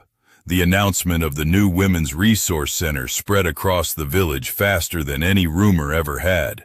By evening, every household knew Amahle, the girl once driven out in misery, was returning not as a victim, but as a builder, offering the community something it had never dared to dream of. And the reactions were mixed. Some celebrated, others murmured nervously. A few, those who benefited from oppressive norms, felt unsettled, but none were as shaken as Mama Sibongile. For hours after the meeting, she sat alone on a bench near her yard, her cane resting beside her, her eyes distant. She had built her entire authority around controlling her son, her home, and narrative around what had happened to her daughter-in-law. Now, the power she once wielded so proudly slipped through her trembling fingers. "She has everything now," she whispered to no one. "Everything I tried to take from her, she gained in greater measure."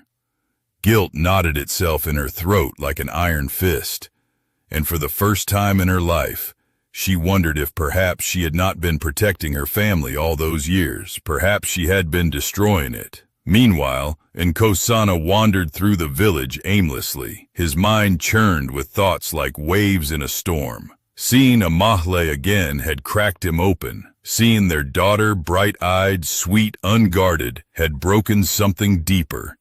He had never deserved this second chance. But now that it stood inches from him, he felt terrified he would fail again. He passed by a group of men who used to be his drinking companions. They eyed him curiously. "Is it true? She's building something here?"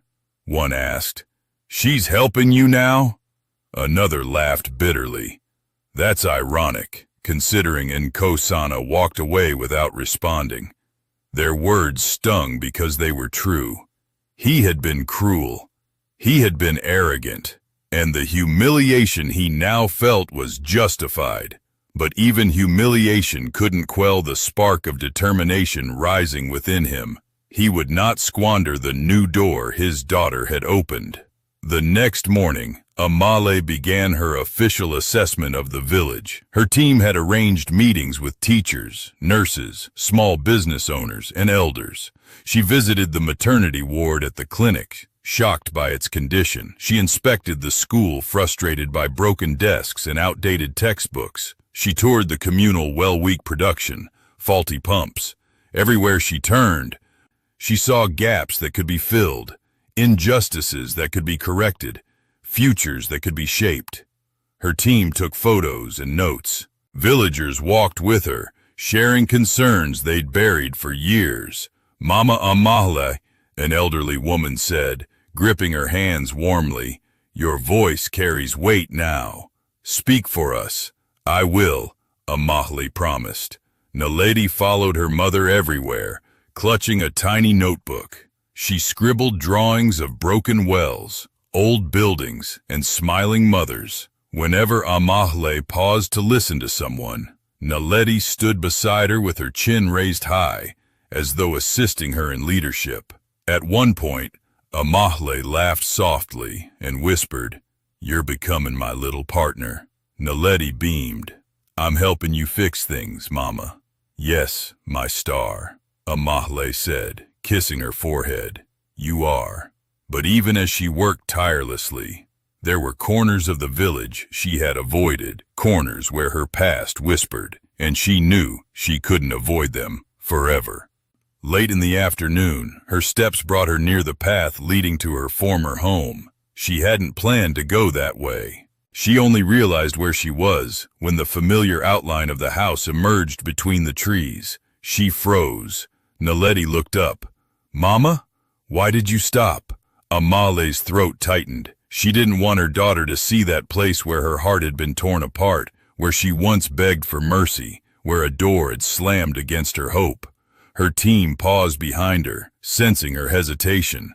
"Director," Lorato whispered, "we can go another way." "No," Amale said quietly. "I must face it." Naledi held her hand. "Mama, can I come with you?" "Yes," Amale said firmly. "You stay by my side." And together, they walked toward the house. The closer they got, the heavier the air became. Every footstep awakened memories, the chilling rain, the cruel voices, the trembling fear. Her breaths grew shorter, her palms dampened, but she did not stop. The house looked smaller now, run down, faded, a sad echo of the place that once imprisoned her dreams. Paint peeled from the walls, roof tiles sagged, the yard was unkempt. It was almost poetic. The home that once stood strong enough to cast her out had decayed into something hollow, just as the values it once upheld had decayed. From the doorway, Mama Saibongile watched in silence. She had anticipated this moment all morning, preparing words and apologies in her mind, but the sight of Amale approaching stole everything she had rehearsed. And standing behind her, unsure whether to step forward, was Nkosana. Amale stopped a few paces away. Her gaze swept over the house, then rested coldly on the woman who once drove her into the storm. Mama Saibongile swallowed hard. Her voice trembled as she spoke. "Amale, child. I'm not your child," Amale said softly. The words were not cruel. They were simply true. Mama Saibongile's lips quivered. I know that now." She gripped her cane tightly and lowered herself onto a small stool. "I have waited for this day, prayed for it, feared it. I don't expect forgiveness. I don't deserve it. But I need you to hear something before I leave this earth." Amahle stood still. Naledi leaned slightly against her leg, sensing the tension but staying silent. Mama Saibongile wiped her eyes with trembling fingers. "I was wrong. In every way a woman can be wrong. I treated you like a burden because I believed strength meant control. I forced my son to make choices that ruined all our lives. I threw away a daughter-in-law who only wanted love, and I destroyed the home I claimed to protect." Her voice broke. "I have lived in regret, and every night I ask God to let me see you once more, not to justify myself, but to admit my sins." The village waited, breath held. Amale didn't speak yet. Her silence was deliberate, measured, allowing truth to stand naked without rushing to comfort. Finally, she said, "I accept your confession." Mama Saibongile gasped softly, stunned. "But that doesn't erase what you did," Amahle added. "It shaped me. It almost broke me. But it also pushed me to rise stronger than you ever imagined. And for that, I thank you." Those words were not forgiveness. They were closure, a closing door, a shift of power.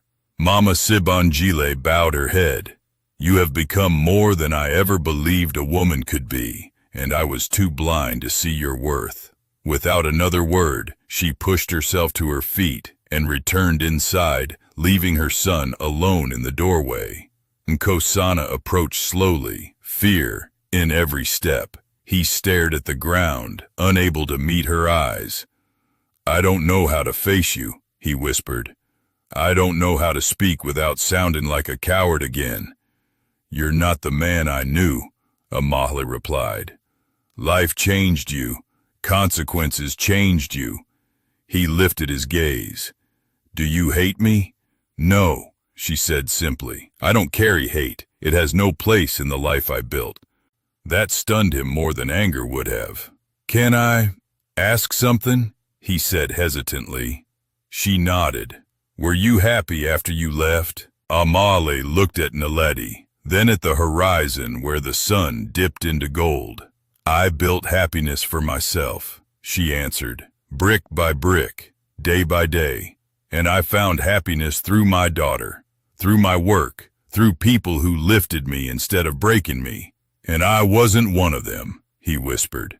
"No," she admitted, "you were not." The words landed heavily, but fairly. "I want to be better," he said suddenly. "Not for you, not for redemption, but for her." He pointed gently at Naledi. "I want to be someone she can someday respect." Amahle studied him quietly. "Then begin with small steps. Show up for her. Be consistent. Be kind." He nodded fiercely. "I will." Naledi stepped forward, her little hand reaching for his. "Papa," she said carefully, "will you tell me a story next time we visit?" He inhaled sharply, choking back tears. "Yes, I will tell you many stories." Amahle placed a hand on Naledi's shoulder. "We must go," she said. She turned away. Naledi waved, and Nkosana waved back, tears streaming. And as Amahle walked down the road, her daughter beside her, her team behind her, her past finally settling into silence, she felt lighter than she had in years. She had returned not to reopen wounds, but to heal them, and the village felt it too. For the first time, the air carried something new: hope. The following weeks unfolded with a kind of quiet electricity pulsing through the village. Everyone sensed that Amahle's arrival had not only reopened the past, but reshaped the future. The announcement of the Women's Resource Center had ignited pride, curiosity, and even fear. Some villagers questioned whether their home could truly change. Others felt relieved, as though someone had finally arrived who could name the injustices they'd endured silently for decades. But for Amahle, the work had only just begun. Her team set up temporary offices in the village council building. Every morning, villagers lined up outside the door to offer information, ask for help, or simply thank her.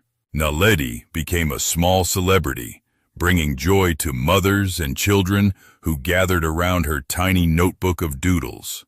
Meanwhile, Amahle documented everything housing needs, school requirements, local challenges, business potentials. As part of her regional assignment, she needed a full report ready for an upcoming government session, but she also had a deeper, more personal motive. She wanted to transform the very soil that had once denied her dignity. Her team, Lorado, Cabello, and 2 local volunteers worked tirelessly. The atmosphere in the makeshift office buzzed with energy. "Director," Lorado said one morning, flipping through a stack of surveys, "the number of women reporting domestic hardship here is high. Extremely high." "We expected that," Amahle replied. "This place has suffered from a broken culture for generations." Cabello tapped a pen nervously. "Do you think the center will make a real difference?" Amahle met his gaze with certainty. "Yes, because culture only changes when someone is brave enough to challenge it."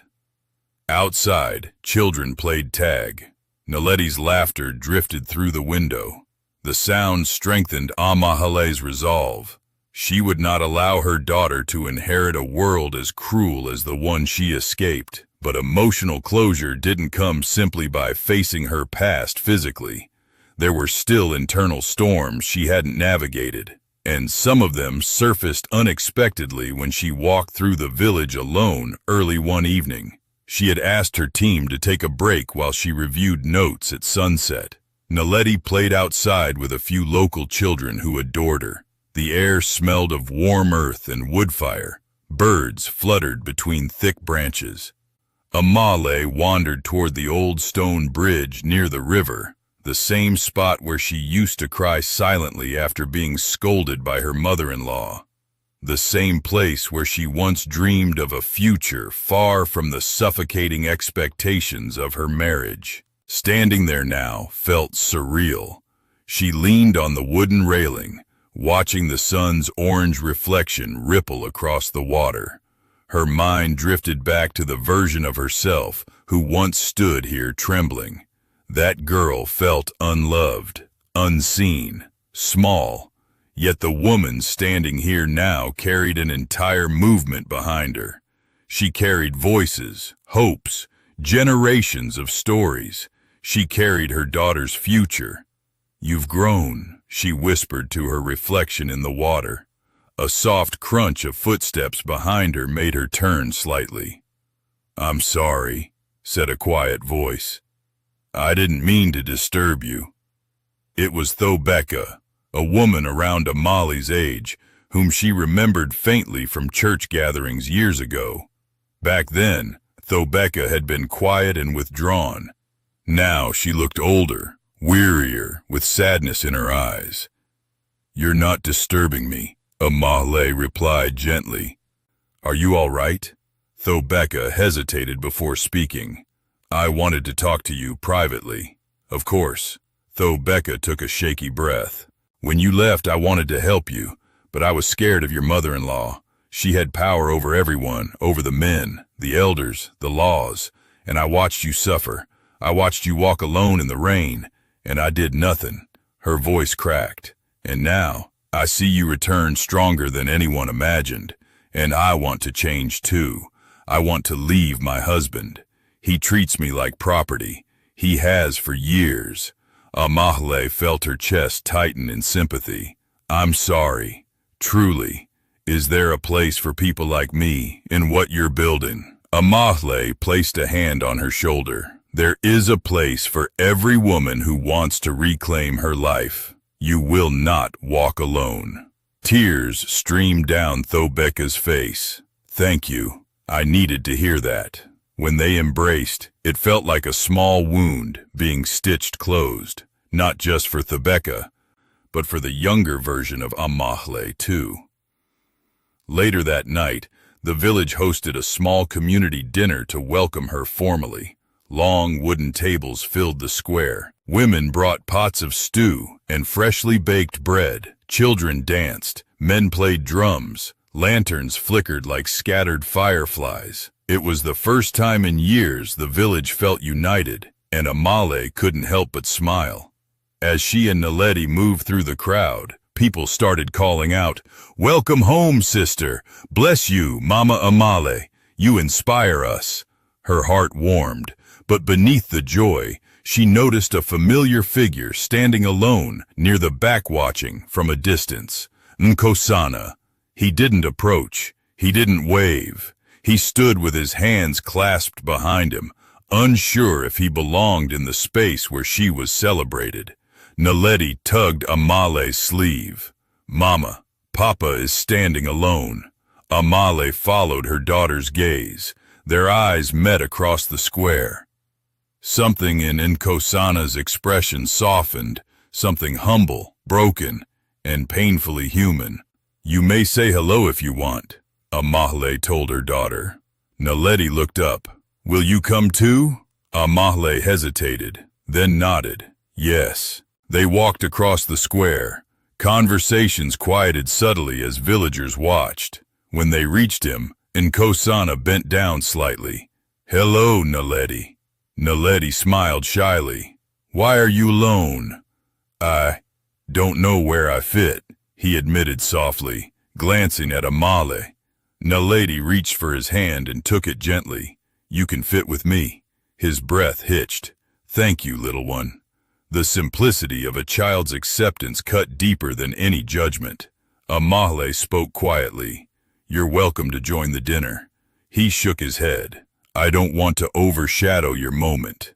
Nkosana, she said calmly. My moment doesn't erase your right to exist here.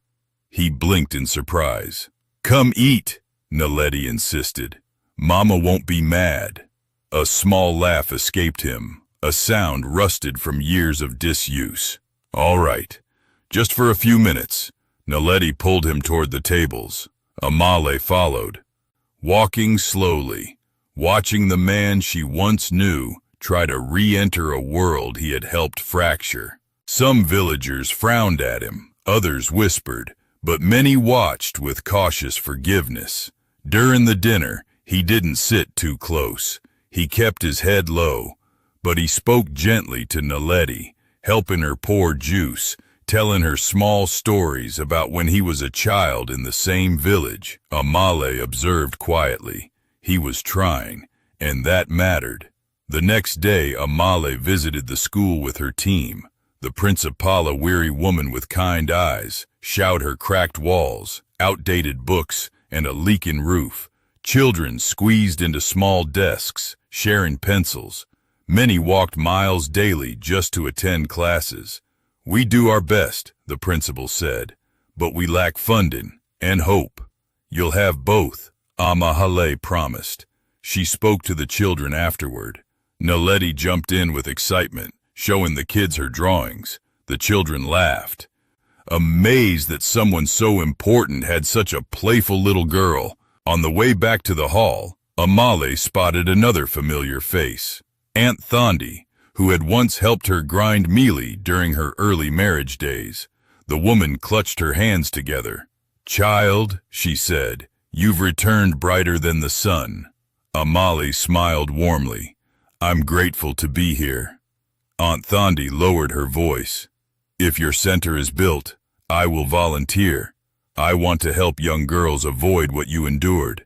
Amale touched her shoulder. Your strength will help many. Word traveled quickly. The village was changing. Women were whispering hopes instead of fears. Men were learning to listen instead of dominate. Elders were examining traditions through a gentler lens. Children were imagining futures beyond the village borders. The transformation had begun, not because Amale demanded it, but because she embodied it. And although the road ahead would be long, the foundations were settling into place. Tomorrow, she would finalize the village's development proposal. Next month, construction planning would begin. And in a year, the Women's Resource Center would rise, standing not only as a building, but as a symbol of survival, a symbol of change, a symbol of a woman who returned unrecognizable. And the village would never be the same, not after her. Morning came quietly, the sky washed in pale pink as the village stirred awake. Roosters crowed lazily. Smoke curled from cooking fires. Children tugged at their school bags.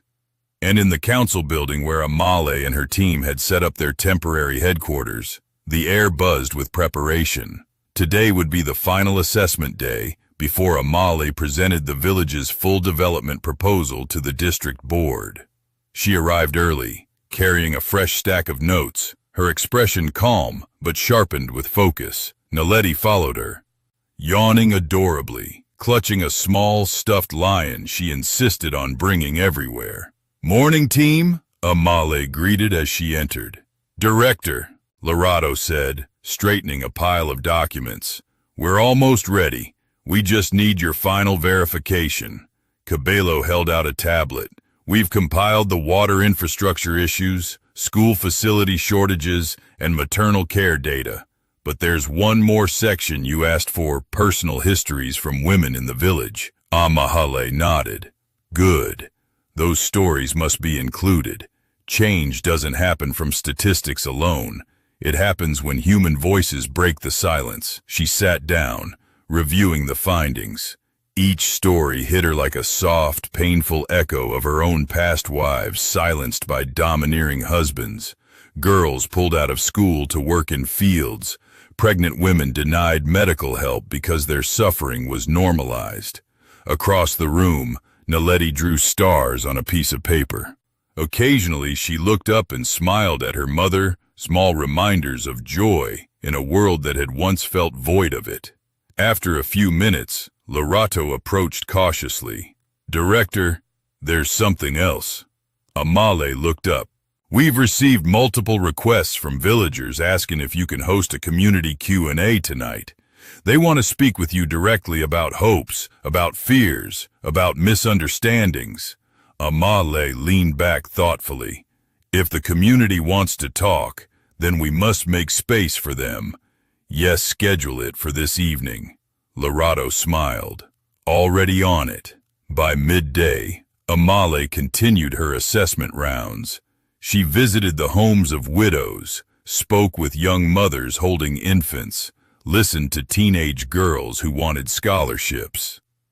Everywhere she walked, people greeted her with warmth, some hesitant, others eager, all respectful. She wasn't treated as the discarded wife from the past.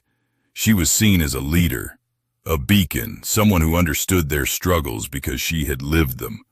But the most unexpected visit came when she heard a soft voice call out from the edge of the path. "Amale, could you come here, please?" She turned to see a thin, elderly man leaning heavily on a cane. It took her a moment to recognize him, but when she did, her breath caught.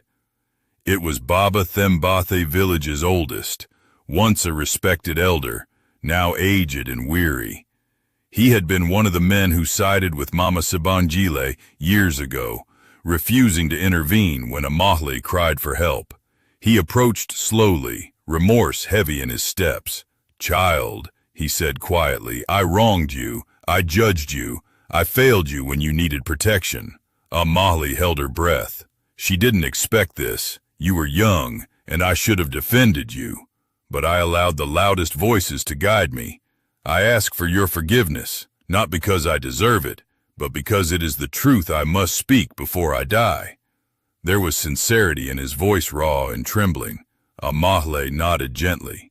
"Thank you for your honesty. Forgiveness is a journey, Baba. But today, you have taken the first step." The old man's eyes filled with tears. He placed a hand over his heart. "May God bless you, my child, for returning stronger than we deserved." She watched him walk away, feeling an ache she didn't know she still carried begin to loosen. Closures, unexpected ones, kept finding her. Back at the council building, she found Nkosana waiting awkwardly near the entrance. He held a small wooden box in his hands, carved with intricate patterns. His shoulders slumped with nervousness. I wanted to give this to you," he said, stepping forward slowly, "before the village meeting tonight." Amale hesitated but nodded. "What is it?" He opened the box carefully. Inside was a delicate beaded necklace, deep blue stones surrounded by woven gold threads. It was elegant, ancient in style, and unmistakably meaningful. "This necklace belonged to my grandmother," he said quietly. "She was the only woman who ever challenged my mother. She told me once that if I ever found a woman stronger than myself, I should honor her with this necklace." He swallowed hard. "And I failed to see that in you. I failed as a husband, as a man, as a leader. But I want you to have this not as a plea for anything, but as a symbol of the respect I should have given you long ago." Amale touched the necklace gently. It was beautiful, heavy with history, but she did not let sentiment cloud her clarity. "Nkosana," she said softly, "you are trying. I see that, but you must understand, my healing did not include you, my happiness did not require you, and my strength was not born from your remorse." His eyes shone with regret, but he nodded. "I understand." She closed the box and handed it back. "You honor me by offering it." But this necklace belongs to a woman who can carry the weight of your family's history. Naledi may one day choose to wear it. Or not. But it should stay with her lineage, not with me." A tear slipped down his cheek. "Thank you for speaking with compassion, even when you owe me none." Amale nodded once and walked past him, her heart steady. Evening arrived swiftly, and the community gathered around the fire pit near the central square for the Q&A. The glow of lanterns illuminated eager faces, women in colorful skirts, men sitting stiffly, children darting between the crowd. Amale stood in front, dressed in a flowing mustard dress that shimmered under the firelight. Naledi sat beside her team, legs crossed, watching proudly. Lorato stepped forward. "Our director will answer your questions now. Please speak one at a time." The first woman raised her hand nervously. "Mama." "Amale, how do we change the view of women here? Many of us are still afraid." Amale responded gently. "Fear is born in silence. You must speak. You must stand together. Change begins at home when a mother teaches her daughter strength and her son respect." A man stood next. "We want to support you. But some of us worry. Will this center cause conflict between husbands and wives?" She met his gaze calmly. "Only if the husbands fear women having dignity. A home where both partners are respected grows stronger, not weaker." And with each question, she offered truth without harshness, strength without cruelty.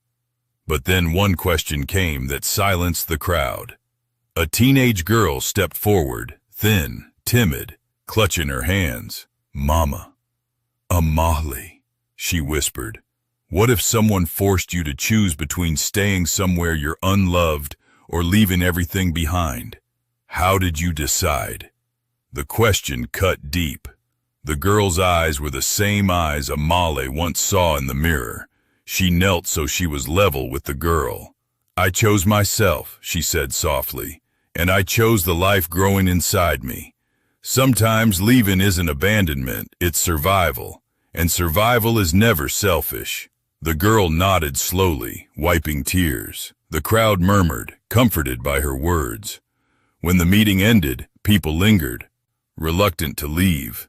Something had shifted. They looked at one another with new understanding, new possibility. On the walk back to her lodging, Naledi held her hand. "Mama, the people love you." Amale smiled. "I love them too. I love who they can become." "Mama," Naledi asked, "are we going to stay here forever?" "No, my star, but we will visit often, because this village is part of your story too." Naledi considered this, then nodded. "Okay, but Mama, yes, today you were the strongest person in the whole village." Amale laughed softly, squeezing her hand. "Maybe, but the strongest person in my life is you." Naledi giggled. "Me? Yes," Amale said, "because you are why I kept going." As they reached their door, a warm breeze rustled the leaves, and Amale felt something she had longed for. Peace. Quiet, steady, earned peace. And yet the journey was not over. The village had changed since her return, but the greatest shift was still ahead, one that would reveal what kind of future Amale was building, not just for herself, but for every woman who would walk the path after her. The following morning dawned with a sense of renewal. The air was crisp, the sky a deep shade of blue, and a faint mist curled over the fields like a quiet promise of transformation. Birds chirped in clusters. Children's voices carried through the streets. But beneath this gentle calm, Amale felt something stirring, an unspoken question of what the day might bring. Today, she planned to finalize her development proposal with the council and her team. But before she could begin, a soft knock sounded on her door. When she opened it, she found a young girl, maybe 11 or 12, standing with trembling hands. Her clothes were worn, her hair tied loosely. Fear clung to her like a thin shadow. "Director Amali?" the girl whispered. "Yes, my dear. Come in. What's wrong?" The girl shook her head. "I can't come in. My mom, she needs help." Alarm flashed across Amali's face. "Is she sick?" The girl hesitated, then whispered, "My father hit her last night. She can't get up." Naledi, who had been brushing her doll's hair, froze and looked up, her eyes full of worry. Amahle quickly grabbed her shawl. "Take me to her." Larato, overhearing from the hallway, immediately followed. "I'll come too." They walked briskly behind the girl toward the far edge of the village, the section where the poorest families lived. Small mud homes leaned against each other, cracked by time. Laundry sagged between wooden poles. Smoke drifted from open fires used as kitchens. At the entrance of a tiny hut, the girl paused. Amale gently pushed aside the flimsy curtain door. Inside, a woman lay curled on a mat, one eye swollen shut, her lips split, bruises streaking across her arms. She winced when the faint sunlight fell on her face. When she saw Amali, she gasped softly, "I'm sorry, I didn't want to bother you. You're not bothering me." Amale said firmly, "You're safe now." The woman burst into tears. Her daughter rushed to her side. "Mama, I told you she would help." Amahle knelt beside them, taking in the scene, the shame, fear, and resignation etched into the woman's face. "Tell me what happened." The woman hesitated. He was angry because I asked if we could use some money for medicine. He said I was ungrateful. He always says I make him look weak." Her voice cracked. "And when I said I was tired of being hit, he said he'd show me what real pain is." A tremble ran through her entire body. Larato clenched her fists, fury burning in her eyes. "Where is he now?" "At the fields," the girl whispered. "He leaves early so no one knows he hit her." But everyone had known for years. They simply chose silence. Amahle inhaled deeply, anger simmering just beneath her composure. "I will not allow this to continue," she said. "Not for you, not for your daughter, not for any woman here." The woman began sobbing again. "But I have nowhere else to go." "You have somewhere now," Amahle said. "You will come to the council building today. We will get you medical help, food, temporary shelter, and protection." The girl hugged her mother tightly. Larato touched the woman's shoulder. "We will walk with you. You are not alone." As they guided the mother and daughter out of the home, villagers began to peek from behind walls and open doors. Whispers rose. "That's Thimna's mother. She was beaten again." But look, Amahle came for her. A shift occurred in the air, thin but powerful. For years, domestic violence had been invisible, hidden behind walls of silence and tradition. But now, seeing Amahle take action stirred something awakening inside the community. She was not merely building a resource center. She was dismantling fear, one woman at a time. Back at the council building, the woman was examined by a local nurse. Bruises needed treatment. She would heal, physically at least. When the nurse left, the woman grabbed Amali's hand. "Why? Why would you do this for me? I am nobody." Amali met her gaze firmly. "You are not nobody. You are a woman deserving of respect, and your daughter deserves a future without fear."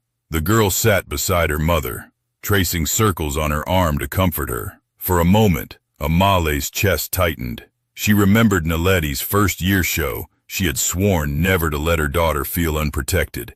She saw her younger self reflected in this woman's trembling hands. "You are safe," Amahle repeated. "I promise." The woman cried again, not out of pain this time, but out of relief. Later, Amahle held a private meeting with her team. "This cannot be an isolated intervention," she said. "We must create a protection network for vulnerable women." Larato nodded.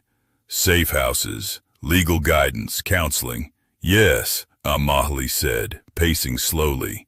And we must challenge harmful traditions that silence victims. The Resource Center must lead these reforms. Cabello tapped his screen. We can add a dedicated domestic safety program, with training for community leaders. Good, Amahle said. Draft the policy. As she sat, she felt the magnitude of what she was building. Her own past had nearly crushed her, but now it was fueling a movement.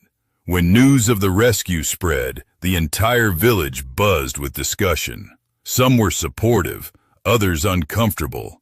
However, one voice rose above the rest, a deep, angry voice. Thimna's father. He stormed toward the council building, rage radiating off him like heat from burning coals. Villagers followed at a distance, whispering with fear. How dare you interfere with my home? He yelled, slamming his fist against the wooden wall. Where is my wife? Where is my child? Inside, the woman clutched her daughter protectively. Naledi, who had been coloring quietly, ran to Amahle and grabbed her hand. Lorato approached the door cautiously. Sir, calm down. Violence will not be tolerated. Move, he roared, pushing her aside. Before he could step inside, Amahle appeared in the doorway, standing tall and unflinching. This woman is under our protection, she said calmly. She is my wife, he snarled. She belongs to me. A hush fell across the crowd outside. Amahle stepped closer, eyes locked on his. No woman belongs to a man, not by law, not by culture, not by fear. He scoffed. You think you can come back here and change everything? You think you can tell us how to run our families? I don't think, she said. I know. Her voice was steady, powerful. He lunged forward, but two village Menaonis who had remained silent for years stepped in front of him. Enough, one said firmly. We won't allow this anymore. The abuser's eyes widened. You dare stop me? Yes, the other man replied. Because we are not cowards anymore. A ripple of gasps swept through the crowd. Amal recognized those men. They had once looked away when she suffered. Now they stood tall, protective, changed by her courage. She faced the abuser again. Leave, she commanded. And if you try to harm your wife or daughter again, you will answer to the law and to your entire community. He trembled with fury, but the growing crowd around him, men and women alike, formed a silent barrier. No one stepped aside for him. Overwhelmed, he finally spat on the ground and stormed away. The villagers exhaled collectively. Amahle turned to the woman and her daughter. You are safe. Thimna hugged her mother tightly. Naledi whispered, Mama, you were brave. Amahle knelt, cupping her daughter's face. Bravery is not the absence of fear, my star. It is choosing to protect others, even when fear tries to stop you. Naledi nodded solemnly, and with that, the seed of a new culture rooted itself deeper into the village. That night, as Amahle finished her proposal work, she reflected on everything that had happened. The Resource Center would be more than a building.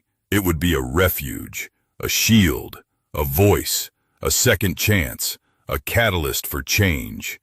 She realized something else too. Her return wasn't about confronting her past. It was about transforming her past into a bridge for others. And as she signed the final page of the proposal, she felt a profound sense of purpose settle into her bones. She wasn't just rebuilding the village. She was rewriting its legacy. For the next several days, the village moved with an unusual quietan alertness, a sense that something fundamental was shifting beneath their feet. People spoke in softer tones, men walked a little straighter, women exchanged glances that held courage instead of fear. Children watched their parents with curiosity, sensing change even if they couldn't name it.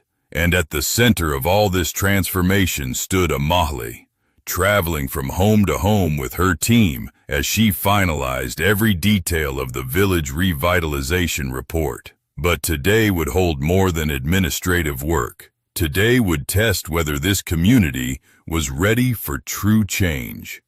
The morning began with the soft clatter of cooking pots and distant chatter as Imahle walked to the old marketplace, the heart of the village. It was here that she planned to meet with elders and youth to discuss future opportunities. But before she could reach the courtyard, she encountered someone unexpected. A young boy, around 15, stood in her path, holding a folded envelope with shaking hands. "Director Imahle?" he said quietly. "Yes," she responded gently. He swallowed hard and thrust the envelope toward her. "It's from my sister. She wanted to give it to you, but she was too scared." Imahle took the envelope carefully. "Thank you for bringing it." The boy nodded, then ran off as if afraid of being seen. Curious, Imahle opened the letter. The handwriting was messy, rushed. "Dear Director, I don't know if you remember me. My name is Afaiwi. My father beats us often. My mother cries every night. I want to leave like you did, but I don't know where to go. Please help us." Afaiwa Imahle closed the letter slowly, a heaviness settling in her chest. She tucked it into her folder, breathed deeply, and continued walking. "Another girl," Lorato whispered as she walked beside her. "This village hid suffering for too long." "Not anymore," Imahle said. "Before we leave, every girl and woman here will know that help exists." At the marketplace, villagers had gathered beneath a canopy of woven cloth stretched between trees. Fresh fruit, handmade baskets, and colorful textiles lay scattered across wooden stalls. But people weren't here to sell today. They were here to listen. The elders sat in a semicircle at the front, flanked by youth on both sides. Behind them, families crowded together, curious and expectant. Imahle stepped onto a small wooden platform. Naledi stood beside her, clutching her hand proudly. "Thank you all for coming," Imahle began. Her voice carried naturally across the courtyard, calm yet commanding. "I've listened to your concerns, your hopes, your regrets. Today, I want to talk about what we will build together." A murmur rippled through the crowd. "Your village is rich," she continued, "not in money, but in women who endure, men who learn, children who dream. Strength is already here. We only need to shape it." One elder raised a hand. "Director, our traditions have stood for generations. Some worry that change will erase who we are." Imahle nodded respectfully. "Tradition should guide us, not suffocate us. A culture that harms its own cannot thrive, but a culture that grows with its people will last forever." A woman in her 30s stepped forward. "What about work opportunities? Many of us want to earn, but have nowhere to start." "We will build a cooperative," Imahle said. "Women can sell crafts, baked goods, agricultural produce. The center will provide training and marketing support." Another man raised his hand timidly. "Director, how can we teach our boys to respect women?" "Sometimes we repeat what we see." Imahle met his gaze, impressed by the vulnerability in his voice. "By speaking about it, by showing them, by modeling kindness, by holding each other accountable." The crowd murmured in agreement. Naledi tugged her mother's sleeve. "Mama, can I say something?" Imahle smiled. "Of course." Naledi stepped forward timidly, looking at the crowd of adults. "My mama says love shouldn't hurt, and Papa is trying to be better, so maybe other papas can try too." The courtyard softened with warm chuckles and gentle surprise. Imahle knelt and kissed her forehead. "Thank you, my star." Then she rose again. "In the coming weeks, we will begin construction of the Women's Resource Center. It will be a place of learning, healing, and safety. But for it to succeed, I need your commitment, all of you." People nodded, some clapped, but amid the applause, a commotion stirred in the back of the crowd. A tall man pushed his way forward, Furious, eyes wild, it was Thimna's father. He stormed toward the platform shouting, "This village is mine, my family is mine, you have no right to tell us how to live." Children screamed, women stepped back. Larato moved protectively in front of Amale, but Amale put a hand on her arm. "Let me handle this," she whispered. The man reached the front, panting, eyes blazing. "You think you're a hero? You think you can come here and destroy our traditions?" "No," Amale replied calmly. "I'm here to destroy abuse, not culture. Women should listen to their husbands," he roared. "And husbands should not harm their wives," she countered steadily. The crowd gasped at her courage. He stepped closer. "You humiliated me, took my wife, made me look weak." "No," Amale said, voice growing firmer. "You made yourself weak when you chose violence, and you will answer for it." He swung his arm as if to grab her, but Nkosana rushed forward and grabbed the man's wrist mid-air. The entire crowd froze. Nkosana's voice trembled with fury. "Touch her, and you will regret it." The abusive man jerked his hand free. "Who are you to stop me?" Nkosana stepped between him and Amale, a man who nearly lost everything because of his own cruelty. "And I won't let another man repeat my mistakes." Shock rippled through the villagers. Amale's breath hitched slightly, but she remained still. The angry man snarled but saw the crowd turning against him. Men who once ignored domestic violence now stepped forward. Women glared fiercely. Even elders stood, shaking their heads in disapproval.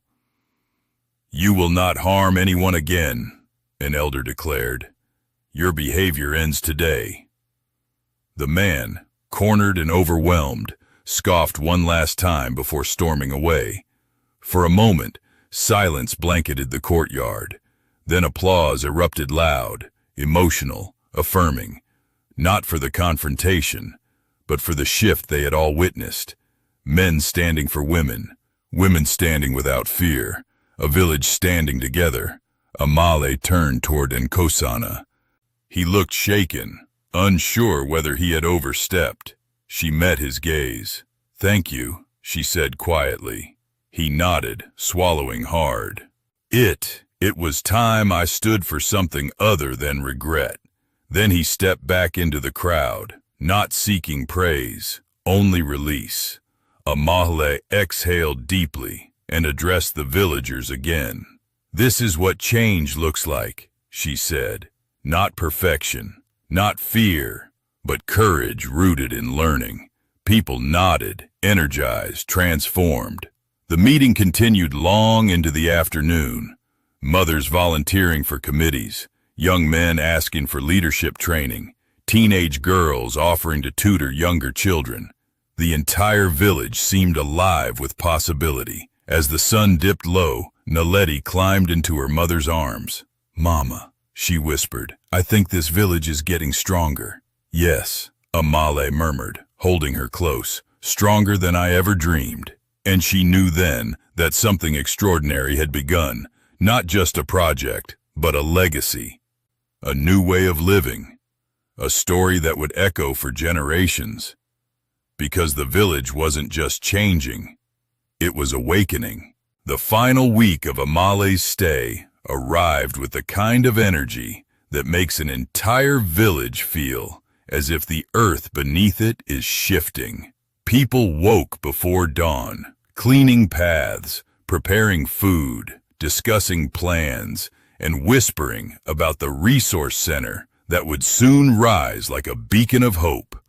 It was the first time in decades that villagers felt united by something larger than tradition, something forward-moving, empowering, alive. But beneath the excitement, Amale felt the weight of unfinished emotions, the kind that linger when you've given everything, yet still carry invisible scars. She had spent days rescuing women, confronting injustice, reshaping old norms, and building possibility from the ruins of her past. Now, As her departure neared, she knew there was one final thing she had to do before she left. She had to visit her father's grave. Her father had passed long before she married Nkosana, before her life spiraled into pain, before the storm, before Naledi. He had loved her fiercely, teaching her strength long before she knew she'd need it. And though he wasn't here to witness her transformation, she felt him in every courageous step she took. When she arrived at the quiet burial site just beyond the village, she found the air still, the wind gentle. Naledi held her hand, her eyes filled with curiosity. "Mama, is this your papa?" she asked softly. "Yes," Amale whispered. "A kind and gentle man. He would have loved you very much." Naledi knelt beside the grave, placing a small flower she had picked earlier. "Hello, Grandpapa. I'm Naledi." The sweetness of her innocence tightened something in Amale's chest. She rested her hand on the headstone, tracing her father's name. "I finally became the woman you told me I could be," she murmured. "Even when life tried to take everything from me." A breeze stirred the kind that feels like an answer. Naledi leaned against her. "Mama?" "Yes, my love. Are you sad?" Amale smiled gently. "No, I'm grateful. Sometimes remembering where we came from helps us understand where we're going." Naledi nodded in the thoughtful way she always did, storing her mother's wisdom like tiny treasures. After a moment of quiet reflection, they rose and made their way back to the village. As she returned, the council beckoned her to the central square now, decorated beautifully for a farewell gathering. Colorful fabrics hung from wooden beams. Clay pots filled with flowers lined the pathways. A long table overflowed with dishes prepared by dozens of families. Villagers stood waiting, eyes bright, hearts open. Children ran forward first, crowding around Naledi, shouting, "Draw with us! Come play!" Naledi dropped her mother's hand and sprinted toward them, laughter echoing. For a moment, she blended seamlessly with the village children, her joy unburdened by the village's past. "Amale!" voices called out. "Come sit! Come eat! Come speak with us!" They cheered when she stepped onto the platform they had prepared. "People of this village," she began, her voice carrying across the courtyard like a warm embrace. "Today is not an ending. It is a beginning." Murmurs of agreement rippled through the crowd. "You have taken brave steps that many villages still fear. You have stood up for women, spoken openly about pain, and chosen to grow instead of hide." She paused, letting the truth settle. "You are no longer the village I fled from in the rain. You are a village ready for change." Tears filled the eyes of elders who once ignored her suffering. Young girls looked at her as though she were a hero from a storybook. Men stood with newfound humility. Among the crowd, Amahali noticed Thimna's mother and daughter standing tall, no longer timid, no longer broken. Nearby, other women whispered courage to each other, planning how they would participate in the new center. Boys watched intently, learning what respect looked like. Even Nkosana stood near the back, not seeking attention, simply listening with sincerity. When the applause faded, the council elder stepped forward. "Daughter of the soil," he said, "you left here with nothing but sorrow. Today, you return with strength enough for us all. We thank you." A group of women came forward carrying a hand-woven cloth deep red with golden thread. They draped it over her shoulders ceremoniously. "This is our honor cloth," one woman explained, "for leaders, for warriors of the heart, warrior of the heart." The words touched her deeply. Naledi ran up, tugging her mother's dress. "Mama, they gave you a cape." Amahle laughed, lifting Naledi into her arms. "Yes, my star, they did." Villagers roared with laughter and affection, but even in celebration, some stories still needed closure. As most villagers began eating and dancing, Amale felt a soft presence behind her. It was Mama Sibanjile. Her eyes were swollen. her hands trembling around her cane. She approached slowly, as though unsure she had the right to stand near her former daughter-in-law. "Amahle," she whispered, "may I speak with you?" "Of course," Amahle said calmly. The older woman took a deep, unsteady breath. "You have changed this village. You have changed my son. And you have changed me." Tears welled again. "I cannot undo what I did," she choked out. "I cannot erase your pain, but I ask one thing only, not forgiveness, just the chance to be kinder to your daughter than I was to you." Amahle's heart tightened. She studied the older woman, once a tyrant, now fragile, defeated, humbled. Finally she said, "Naledi deserves every kind of love. I will not rob her of family. But understand this, her safety and happiness come before anyone's redemption." Mama Sabangile nodded vigorously. Yes, of course. A small moment passed between them, heavy, complex, but real. And for the first time, the old woman felt lighter. As the sun dipped low, villagers began dancing. Drums beat softly, then louder. Women clapped rhythmically. Men stomped their feet to the traditional beat. Naledi ran into the circle and beckoned. "Mama, dance with me." Amahle joined her, swaying gracefully, lifting her daughter, spinning her.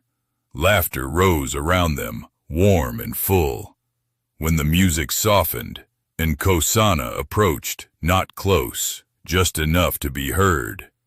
"Thank you," he said quietly, "for allowing me to try." Amahle nodded. "Be a good father to her, every day, even the hard ones." "I will," he said. "She deserves the best parts of me." Amahle smiled faintly. "Then give them to her." It was not reconciliation. It was responsibility, and responsibility was enough. As night fell, villagers lit lanterns and placed them along the paths, small golden flames dancing in the darkness. Children released floating lights into the sky, each one carrying a whispered wish. Naledi released one too. "What did you wish for?" Amahle asked. Naledi grinned. "For Mama to help more villages, and for me to help Mama." Amahle laughed softly. "That's a beautiful wish." Together, they watched the lights rise, shimmering like stars reborn, and Amahle realized something profound. She did not return to prove anything. She did not return to punish anyone. She did not return to reclaim a place that betrayed her. She returned to transform it. And she had. She had become the storm's survivor, the village's leader, and her daughter's hero. As she held Naledi close, watching the sky fill with light, she felt an unshakable truth settle inside her. Her past no longer held her. She held it, and she had turned it into something stronger, something sacred, something unforgettable. Tomorrow they would leave the village, but the change she created, that would stay forever. Life has a way of testing us in moments we least expect, breaking us open so we can discover who we truly are. And Amahle's journey reminds us that pain doesn't define us, our choices afterward do.